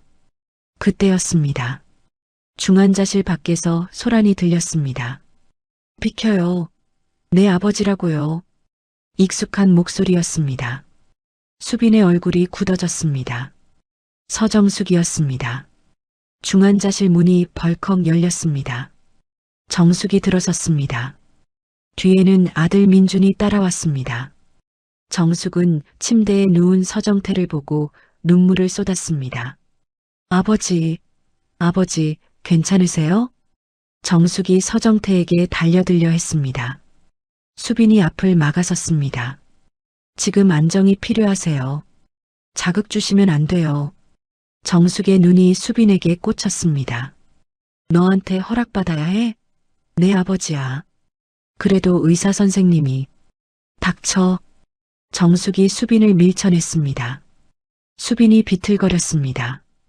이준호가 재빨리 수빈을 붙잡았습니다. 정숙 씨, 지금 여기서 이러시면 안 됩니다. 서영이 차분하지만 단호하게 말했습니다. 뭐야, 너희도 왔어? 정숙이 서영을 노려보았습니다. 남의 집안일에 왜 끼어들어? 이건 가족 문제야. 수빈 씨도 가족이에요. 이준호가 말했습니다. 정숙이 비웃었습니다. 가족? 제가? 어디서 굴러온 애가 가족이야. 고모. 수빈이 낮은 목소리로 불렀습니다. 떨리지만 단호했습니다. 여기서 싸우지 마세요. 할아버지 몸 안 좋으신 거 아시잖아요. 정숙은 잠시 수빈을 노려보다가 한숨을 쉬었습니다. 그래, 알았어. 오늘은 봐줄게. 정숙이 서정태 곁에 앉았습니다. 수빈은 한 발 물러나 지켜보았습니다. 이준호가 수빈의 어깨에 손을 올렸습니다. 괜찮아요?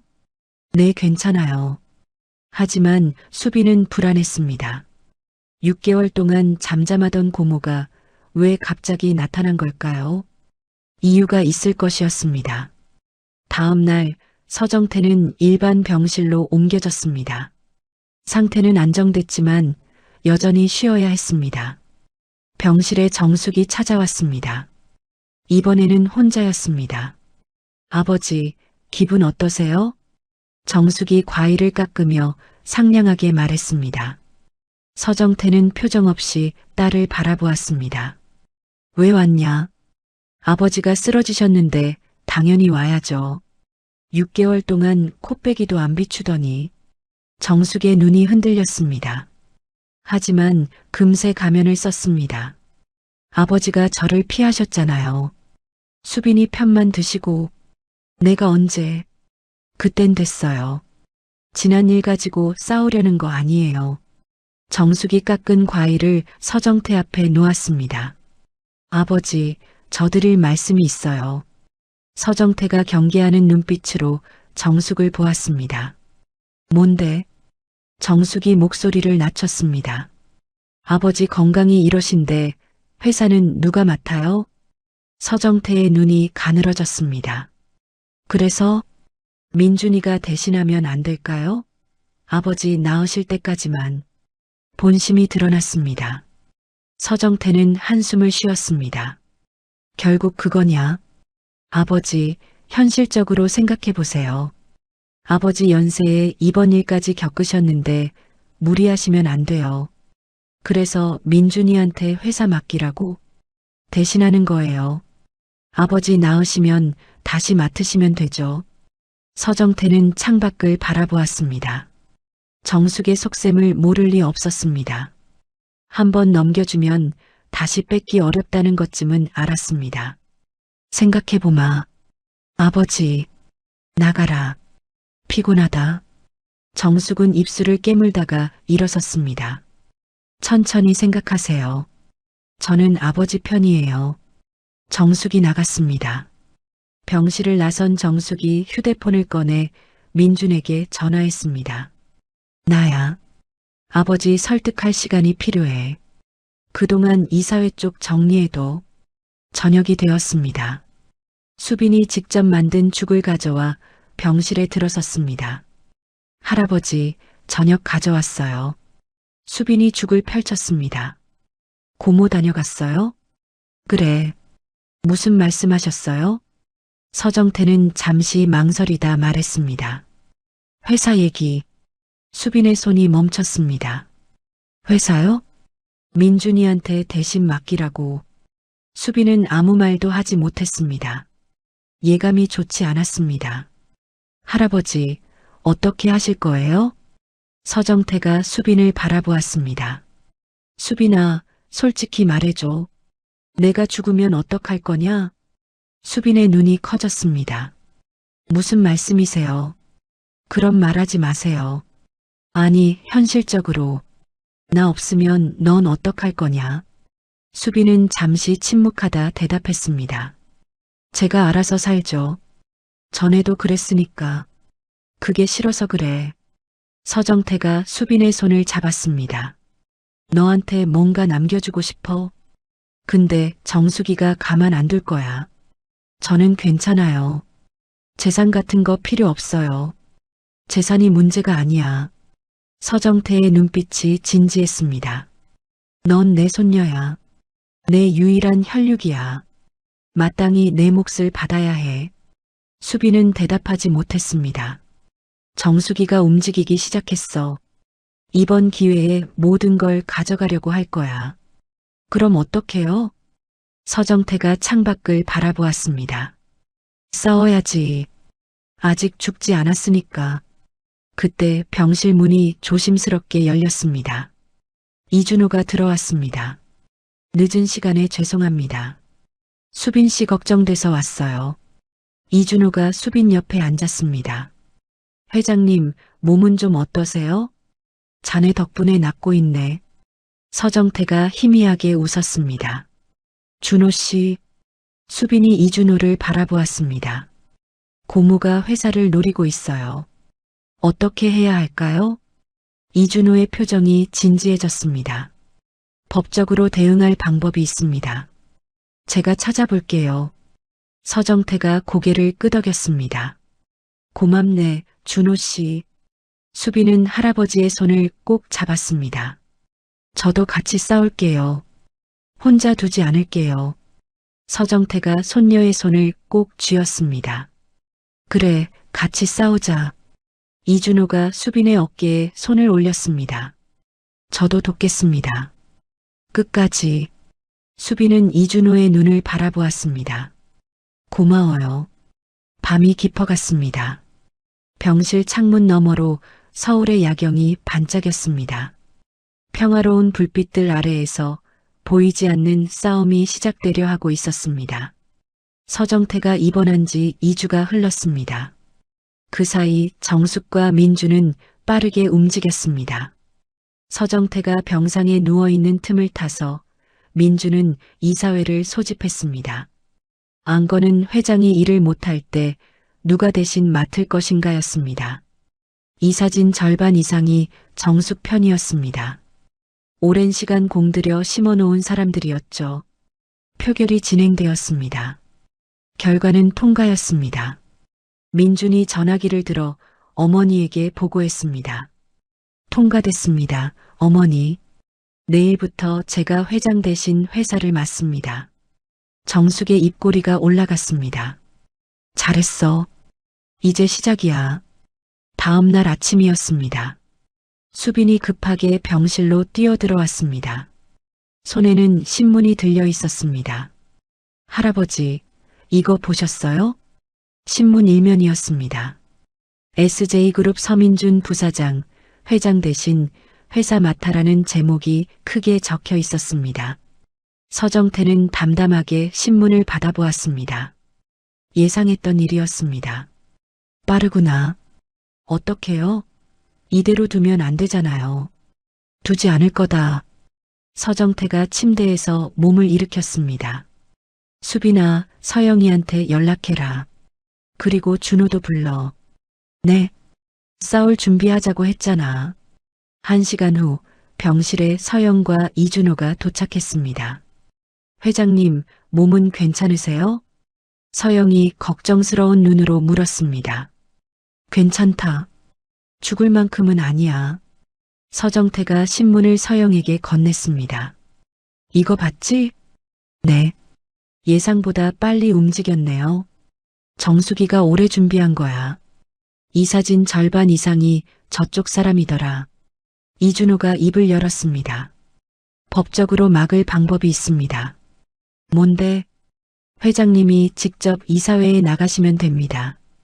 일을 못하는 상태가 아니라는 걸 보여주시는 거죠. 서정태가 고개를 끄덕였습니다. 그 정도는 나도 알아. 문제는 건강이에요. 수빈이 끼어들었습니다. 할아버지, 아직 퇴원도 못 하셨잖아요. 무리하시면 안 돼요. 무리 안 하면 다 뺏겨. 서정태의 눈빛이 단호했습니다. 수빈아, 내가 왜 이 싸움을 하는지 알아? 수빈은 대답하지 못했습니다. 너 때문이야. 네가 마땅히 받아야 할 걸 지키려는 거야. 수빈의 눈에 눈물이 맺혔습니다. 저 때문에 할아버지가 다치시면 저는 어떡해요? 다치지 않아. 내가 언제 싸움에서 졌냐? 서정태가 서영을 바라보았습니다. 서영 씨, 그 서류 아직 있지? 네. 정숙 씨가 윤희 씨 재산 빼돌린 증거요. 그거 쓸 때가 됐어. 서영이 고개를 끄덕였습니다. 준비해 두겠습니다. 이준호가 말을 이었습니다. 회장님, 한 가지 더 있습니다. 뭔데? 민준 부사장의 약점을 찾았습니다. 모두의 시선이 이준호에게 집중되었습니다. 3년 전 민준 부사장이 진행했던 해외 사업이 있었습니다. 동남아 휴양지 개발 건인데 당시 회사 돈을 몰래 빼돌린 정황이 있어요. 증거는 모으고 있습니다. 며칠만 더 주시면. 서정태가 희미하게 웃었습니다.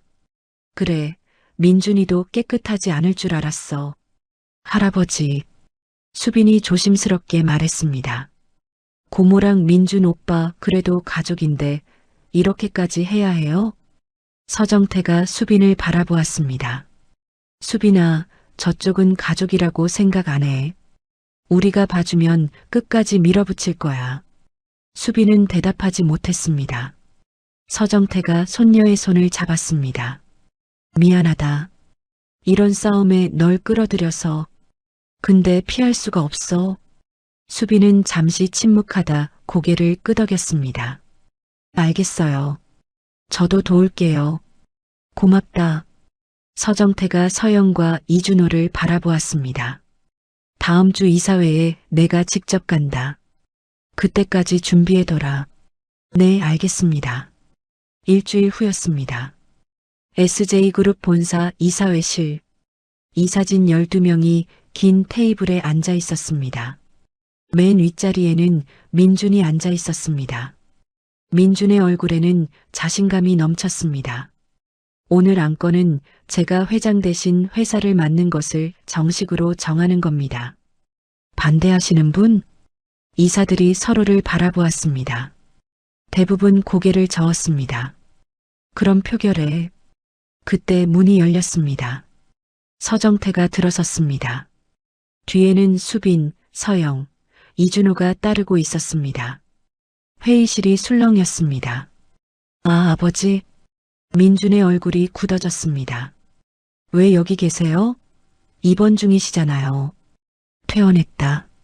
서정태가 천천히 맨 윗자리로 걸어갔습니다. 민준은 자리에서 일어나지 않았습니다. 아버지, 몸이 안 좋으신데 무리하시면.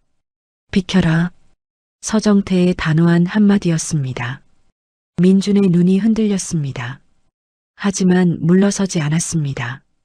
아버지, 이미 이사회에서 정해진 겁니다. 아버지가 일을 못하시는 상태라서 제가 대신. 서정태가 서류 한 장을 테이블에 던졌습니다. 여기 있다. 의사가 쓴 거야. 이래도 된다고. 민준이 서류를 집어들었습니다. 진짜 의사소견서였습니다. 일하는데 문제 없음이라고 적혀 있었습니다. 이게 할 말 있냐? 민준은 입술을 깨물었습니다. 정숙이 심어놓은 이사들을 바라보았지만 그들도 당황한 표정이었습니다. 아버지, 그래도 건강을 생각하셔서. 내 건강은 내가 알아서 해.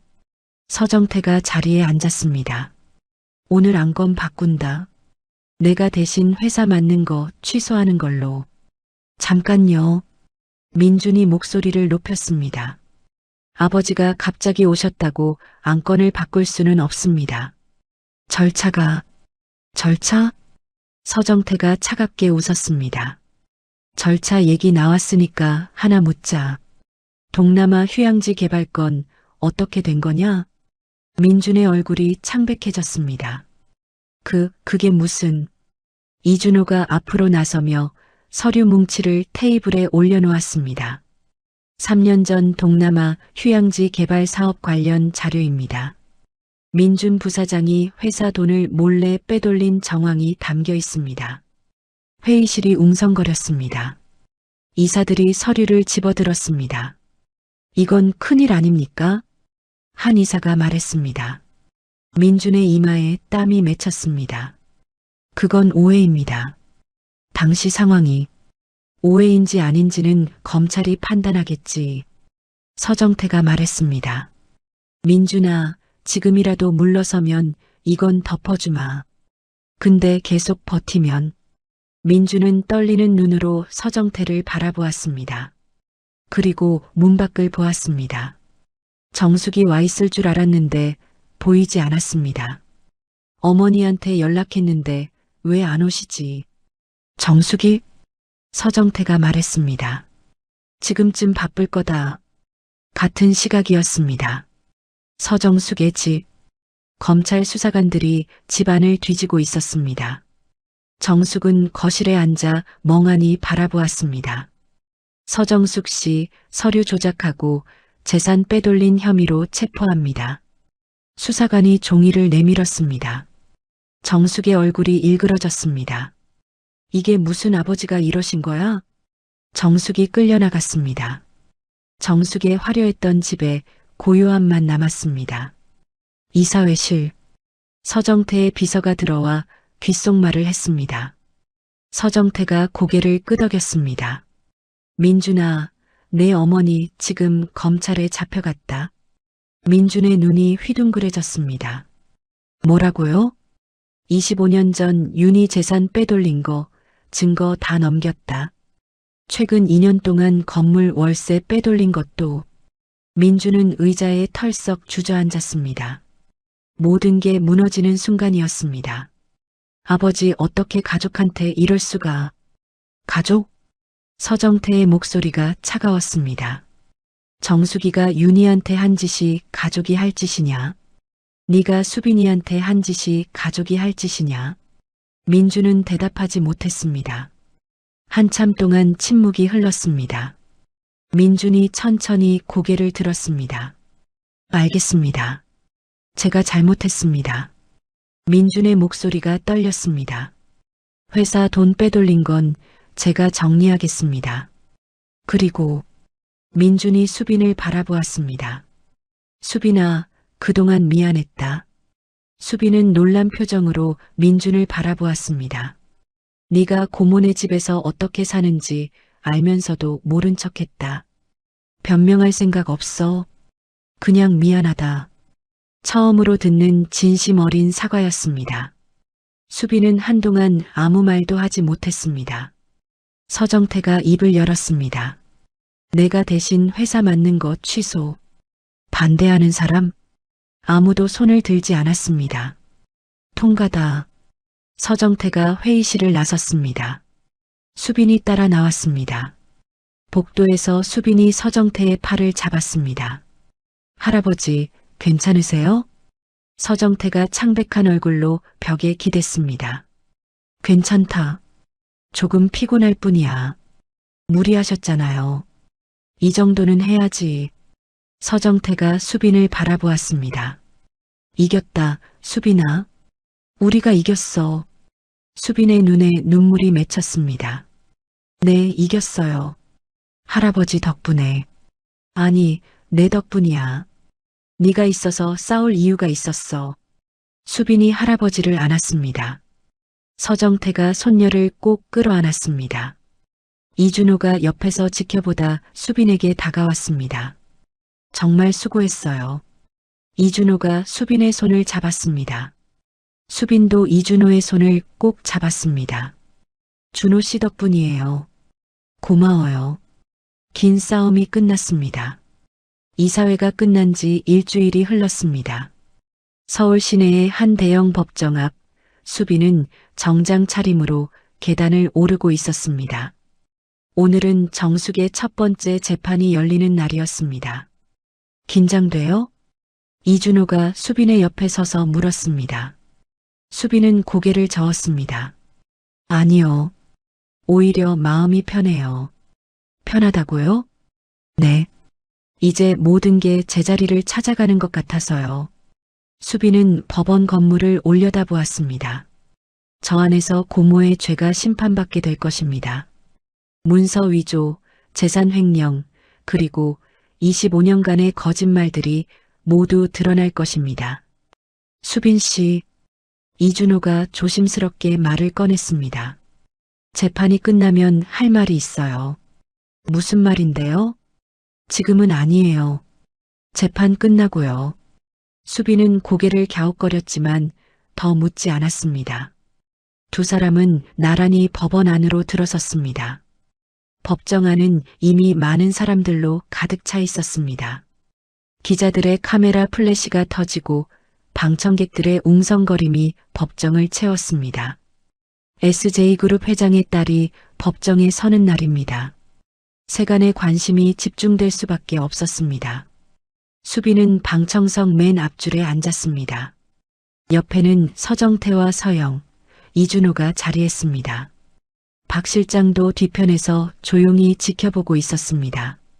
잠시 후 정숙이 법정 안으로 들어섰습니다. 일주일 전까지만 해도 당당하던 모습은 온데간데 없었습니다.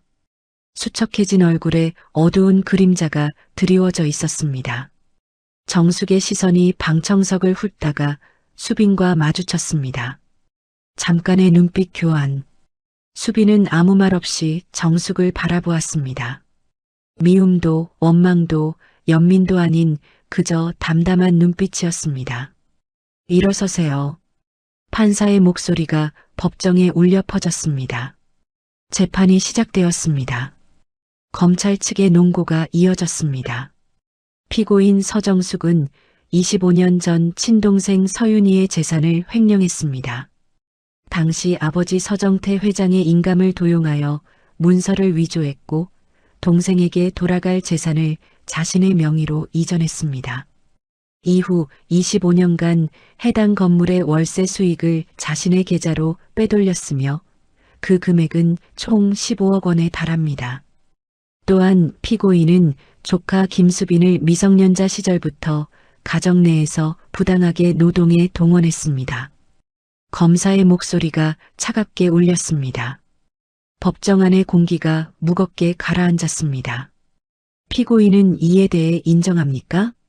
판사의 질문에 정숙은 고개를 숙였습니다. 한참의 침묵이 흘렀습니다. 인정합니다. 정숙의 목소리가 가늘게 떨렸습니다. 다만 한 가지만 말씀드려도 되겠습니까? 판사가 고개를 끄덕였습니다. 정숙은 천천히 고개를 들어 방청석을 바라보았습니다. 서정태와 수빈이 앉아있는 곳을 향해 아버지, 정숙의 목소리가 떨렸습니다. 저는 평생 아버지의 인정을 받고 싶었습니다. 어릴 때부터 윤희만 예뻐하시는 것 같아서 늘 억울했습니다. 윤희가 집을 나갔을 때 저는 그게 기회라고 생각했습니다. 이제 아버지가 저만 보시겠구나 싶었습니다. 정숙의 눈에서 눈물이 흘러내렸습니다. 하지만 아버지는 윤희가 떠난 뒤에도 늘 윤희 생각뿐이셨습니다. 저는 존재하지 않는 사람 같았습니다. 그래서 더 악착같이 굴었습니다. 어떻게든 아버지의 곁에 있고 싶었습니다. 인정받고 싶었습니다. 정숙의 목소리가 잦아들었습니다. 변명이라는 건 알고 있습니다. 용서받으려는 것도 아닙니다. 다만 평생 말하지 못한 것을 이제라도 말하고 싶었습니다. 법정 안이 조용해졌습니다. 서정태는 굳은 표정으로 정숙을 바라보았습니다. 그의 눈가에도 미세한 떨림이 있었습니다. 재판이 끝났습니다. 판결은 2주 뒤에 선고될 예정이었습니다. 수빈은 법원을 빠져나와 건물 앞 계단에 섰습니다. 수빈아, 서정태가 다가왔습니다. 수빈은 할아버지를 돌아보았습니다. 네, 할아버지. 고모 얘기 들으니까 어떠냐? 수빈은 잠시 생각에 잠겼습니다. 솔직히 말씀드려도 될까요? 그럼. 조금은 이해가 돼요. 미워하는 마음이 완전히 사라진 건 아니지만 고모도 나름대로 힘들었겠구나 싶었어요. 서정태는 깊은 한숨을 내쉬었습니다. 내 잘못이다. 정숙이한테 더 관심을 가졌어야 했는데 윤희 일로 마음이 상해서 정숙이한테 쏟을 마음의 여유가 없었어. 할아버지 잘못만은 아니에요. 수빈이 말했습니다. 고모도 선택을 했잖아요. 힘들었다고 해서 남에게 상처를 줘도 되는 건 아니니까요. 서정태는 수빈을 물끄러미 바라보았습니다. 어느새 이렇게 성숙해진 손녀딸이 대견하면서도 마음이 아팠습니다. 너는 엄마를 참 많이 닮았다. 그래요? 응. 윤희도 그런 애였어. 힘들어도 남 탓 안 하고 묵묵히 제 길을 가는 애였지. 수빈의 눈가가 촉촉해졌습니다. 엄마 얘기 더 해주세요. 저 엄마 어릴 때 얘기 잘 모르거든요. 그래. 집에 가서 천천히 얘기해 주마. 할아버지와 손녀는 나란히 법원 계단을 내려갔습니다. 봄바람이 두 사람의 옷자락을 살며시 흔들었습니다. 한편 이준호는 법원 앞에서 수빈을 기다리고 있었습니다. 서영이 옆에서 물었습니다. 오늘 말할 거야? 네. 떨리지? 솔직히 많이 떨려요. 서영이 빙그레 웃었습니다. 잘 될 거야. 윤희가 저 아이를 두고 그렇게 걱정했는데 이제는 좋은 사람 곁에 있으면 좋겠다. 제가 좋은 사람인지는 모르겠지만 최선을 다할게요. 이준호의 눈이 수빈을 향했습니다. 서정태와 대화를 마친 수빈이 이쪽으로 걸어오고 있었습니다. 수빈 씨, 네. 시간 있으면 같이 커피 한잔 할까요? 수빈은 고개를 끄덕였습니다. 두 사람은 법원 근처의 작은 카페로 향했습니다. 카페 안은 오후의 햇살로 따뜻했습니다. 창가 자리에 앉은 두 사람은 잠시 침묵 속에서 커피를 홀짝였습니다.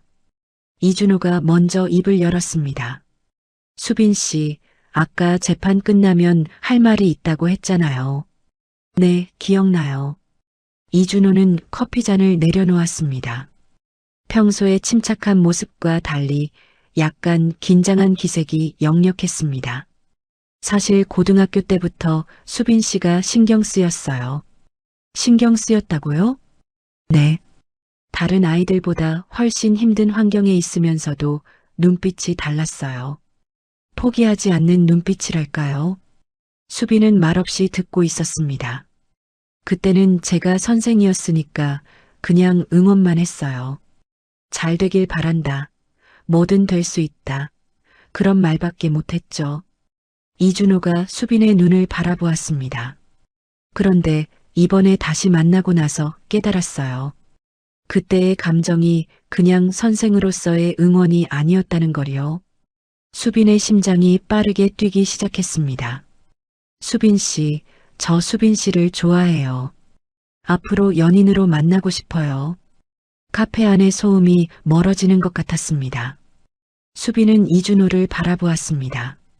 진지한 눈빛, 떨리는 목소리, 모든 것이 진심이라는 것을 알 수 있었습니다. 저도요. 수빈이 작게 대답했습니다. 저도 준호 씨가 좋아요. 고등학교 때부터 그랬어요. 이준호의 얼굴에 환한 미소가 번졌습니다. 두 사람의 손이 테이블 위에서 조심스럽게 맞잡았습니다. 창밖으로 봄 햇살이 쏟아지고 있었습니다. 그로부터 1년이 흘렀습니다. 수빈은 어느덧 법대 2학년이 되었습니다. 학교 성적도 꾸준히 상위권을 유지했고 법무법인 정의에서의 인턴도 계속하고 있었습니다. 오늘은 특별한 날이었습니다. 윤희재단의 첫 번째 장학생 선발 발표가 있는 날이었습니다. SJ그룹 본사 대회의실, 단상 위에 서정태와 수빈이 나란히 서 있었습니다. 앞에는 수십 명의 기자들과 장학생 후보들이 자리하고 있었습니다. 오늘 윤희재단의 첫 번째 장학생을 발표하겠습니다. 수빈의 목소리가 마이크를 통해 울려 퍼졌습니다. 이 재단은 제 어머니의 이름을 딴 것입니다. 어머니는 가난 때문에 꿈을 접어야 했던 분입니다. 대학에 가고 싶었지만 갈 수 없었습니다. 저 역시 같은 상황에 처했었습니다. 수빈은 객석을 둘러보았습니다. 긴장한 표정의 장학생 후보들이 보였습니다. 과거의 자신과 같은 눈빛을 가진 아이들이었습니다. 하지만 저는 운이 좋았습니다. 도와주시는 분들이 계셨습니다. 그래서 지금 여기 서 있을 수 있습니다. 저는 그 운을 나누고 싶습니다. 수빈의 눈가가 촉촉해졌지만 목소리는 흔들리지 않았습니다. 오늘 선발된 10명의 장학생 여러분 축하합니다. 등록금 걱정은 이제 안 하셔도 됩니다. 여러분의 꿈에만 집중하세요. 객석에서 박수가 터져 나왔습니다. 장학생 후보들 중 몇몇이 눈물을 흘리고 있었습니다. 그 모습이 1년 전 엄마 무덤 앞에서 울던 자신과 겹쳤습니다. 서정태가 수빈의 어깨에 손을 얹었습니다. 잘했다, 수빈아. 할아버지 덕분이에요. 아니다. 내 덕분이다. 네가 없었으면 이 재단도 없었어. 할아버지와 손녀는 나란히 서서 박수를 받았습니다. 객석 한편에서 이준호와 서영도 환하게 웃고 있었습니다. 발표가 끝난 뒤 수빈은 혼자 건물 옥상으로 올라갔습니다. 서울의 하늘이 파랗게 펼쳐져 있었습니다. 수빈은 주머니에서 낡은 사진 한 장을 꺼냈습니다. 어린 시절 엄마와 함께 찍은 사진이었습니다. 엄마. 수빈이 작게 중얼거렸습니다. 나 법대 다니고 있어. 성적도 잘 나오고 있어. 할아버지랑도 잘 지내고 있고 좋은 사람도 생겼어. 바람이 수빈의 머리카락을 흔들었습니다. 그리고 오늘 엄마 이름으로 장학재단 만들었어. 나처럼 힘든 아이들 도울 거야. 엄마가 못 이룬 꿈 내가 대신 이룰게. 수빈의 눈에서 눈물이 흘러내렸습니다. 하지만 입가에는 미소가 번지고 있었습니다. 고마워, 엄마. 끝까지 포기하지 말라고 해줘서. 그 말이 없었으면 나 여기까지 못 왔을 거야. 수빈은 사진을 가슴에 꼭 안았습니다. 파란 하늘 위로 흰 구름이 천천히 흘러가고 있었습니다. 에필로그 5년 후 서울중앙지방법원 대형 법정의 문이 열리고 한 여성이 걸어 나왔습니다. 검은 정장의 당당한 걸음걸이 김수빈 변호사였습니다. 수빈아. 법정 밖에서 기다리던 서정태가 손을 흔들었습니다. 78세가 된 할아버지는 여전히 건강해 보였습니다. 옆에는 이준호가 함께 서 있었습니다. 오늘 재판 어땠어요? 이준호가 물었습니다. 수빈은 환하게 웃었습니다. 이겼어요. 의뢰인이 무죄 판결 받았어요. 역시 우리 수빈이. 서정태가 흐뭇하게 웃었습니다. 엄마 닮아서 뭐든 척척해내. 세 사람은 나란히 법원 계단을 내려갔습니다. 5년 전 처음 이 법원에 왔던 날이 떠올랐습니다. 그때는 방청객 신분이었지만 지금은 당당한 변호사로 서 있었습니다. 오늘 저녁 뭐 먹을까요? 수빈이 물었습니다. 수빈이가 좋아하는 거 먹자. 오늘은 축하하는 날이니까. 서정태가 대답했습니다. 그럼 갈비탕 어때요? 할아버지 좋아하시잖아요. 좋지. 이준호가 수빈의 손을 잡았습니다. 두 사람은 2년 전에 결혼했습니다. 작은 결혼식이었지만 가족과 가까운 사람들의 축복 속에서 행복한 하루였습니다. 아, 그리고 할아버지. 수빈이 걸음을 멈추며 말했습니다. 무슨 일이냐? 저 할 말 있어요. 수빈의 얼굴에 수줍은 미소가 번졌습니다. 이준호도 빙그레 웃고 있었습니다. 제가요, 이제. 수빈이 배에 손을 얹었습니다. 증손주가 생겼어요. 서정태의 눈이 휘둥그레졌습니다. 뭐라고? 증손주요. 8주 됐어요. 서정태의 눈에서 눈물이 흘러내렸습니다. 78년 인생에서 이렇게 기쁜 순간이 또 있었을까요? 정말이냐? 네, 정말이에요. 서정태는 수빈을 꼭 끌어안았습니다. 이준호도 함께 안겼습니다. 법원 앞을 지나던 사람들이 힐끗 쳐다보았지만 상관없었습니다. 윤희야. 서정태가 하늘을 올려다보며 중얼거렸습니다. 내 딸이 잘 자랐다. 이제 증손주도 생긴단다. 고맙다. 수빈이를 남겨줘서. 봄바람이 세 사람을 감싸며 지나갔습니다. 벚꽃잎이 흩날리는 법원 앞 계단. 세 세대가 함께 서 있는 모습이 한 폭의 그림 같았습니다. 수빈은 그날 밤 엄마의 무덤을 찾았습니다. 5년 전처럼 합격 통지서를 들고 온 것이 아니라 이제는 변호사 자격증과 기쁜 소식을 들고 왔습니다. 엄마, 나왔어. 수빈이 무덤 앞에 앉았습니다. 오늘 재판에서 이겼어. 억울하게 누명 쓴 사람 도와줬어. 엄마가 바라던 것처럼 좋은 변호사가 되려고 노력하고 있어. 밤하늘에 별이 반짝이고 있었습니다. 그리고 엄마, 나 엄마가 될 거야. 8주 된 아기가 있어. 이름은 아직 못 정했는데 할아버지가 윤희 넣자고 하셔. 수빈의 눈에서 눈물이 흘렀습니다. 고마워, 엄마. 날 낳아줘서. 끝까지 포기하지 말라고 해줘서. 덕분에 여기까지 왔어. 수빈은 무덤에 꽃다발을 내려놓았습니다. 흰 국화와 노란 튤립이 섞인 꽃다발이었습니다. 나도 엄마처럼 될게. 내 아이한테 좋은 엄마가 될게.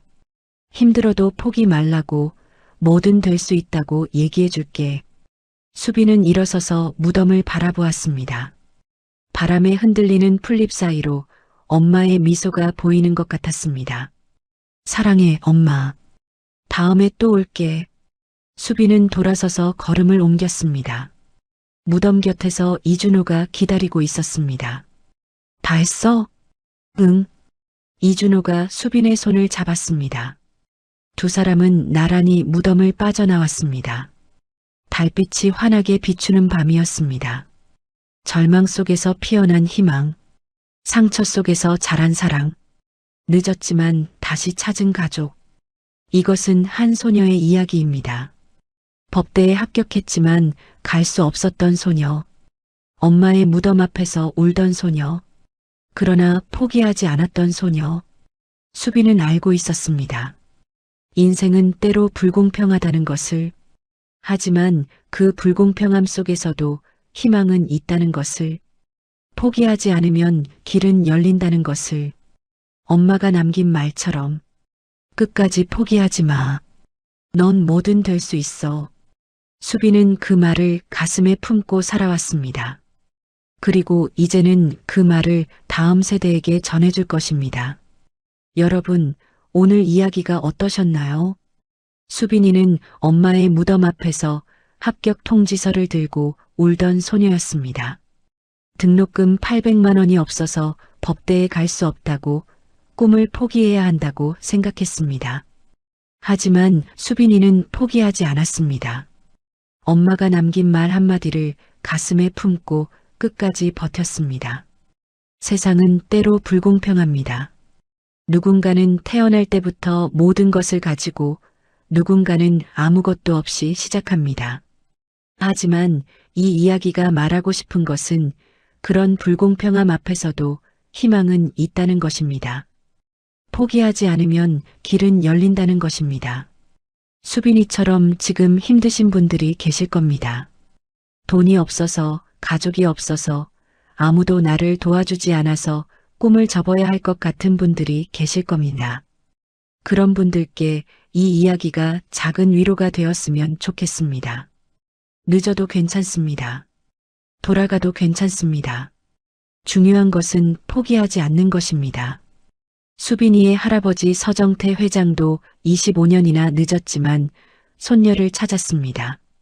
늦었다고 생각할 때가 가장 빠른 때라는 말이 있습니다. 오늘 이 이야기를 들으신 여러분도 포기하지 마시길 바랍니다. 이야기를 끝까지 들어주신 분이 계시다면 잘 들었다고 댓글 하나만 남겨주세요. 감사합니다.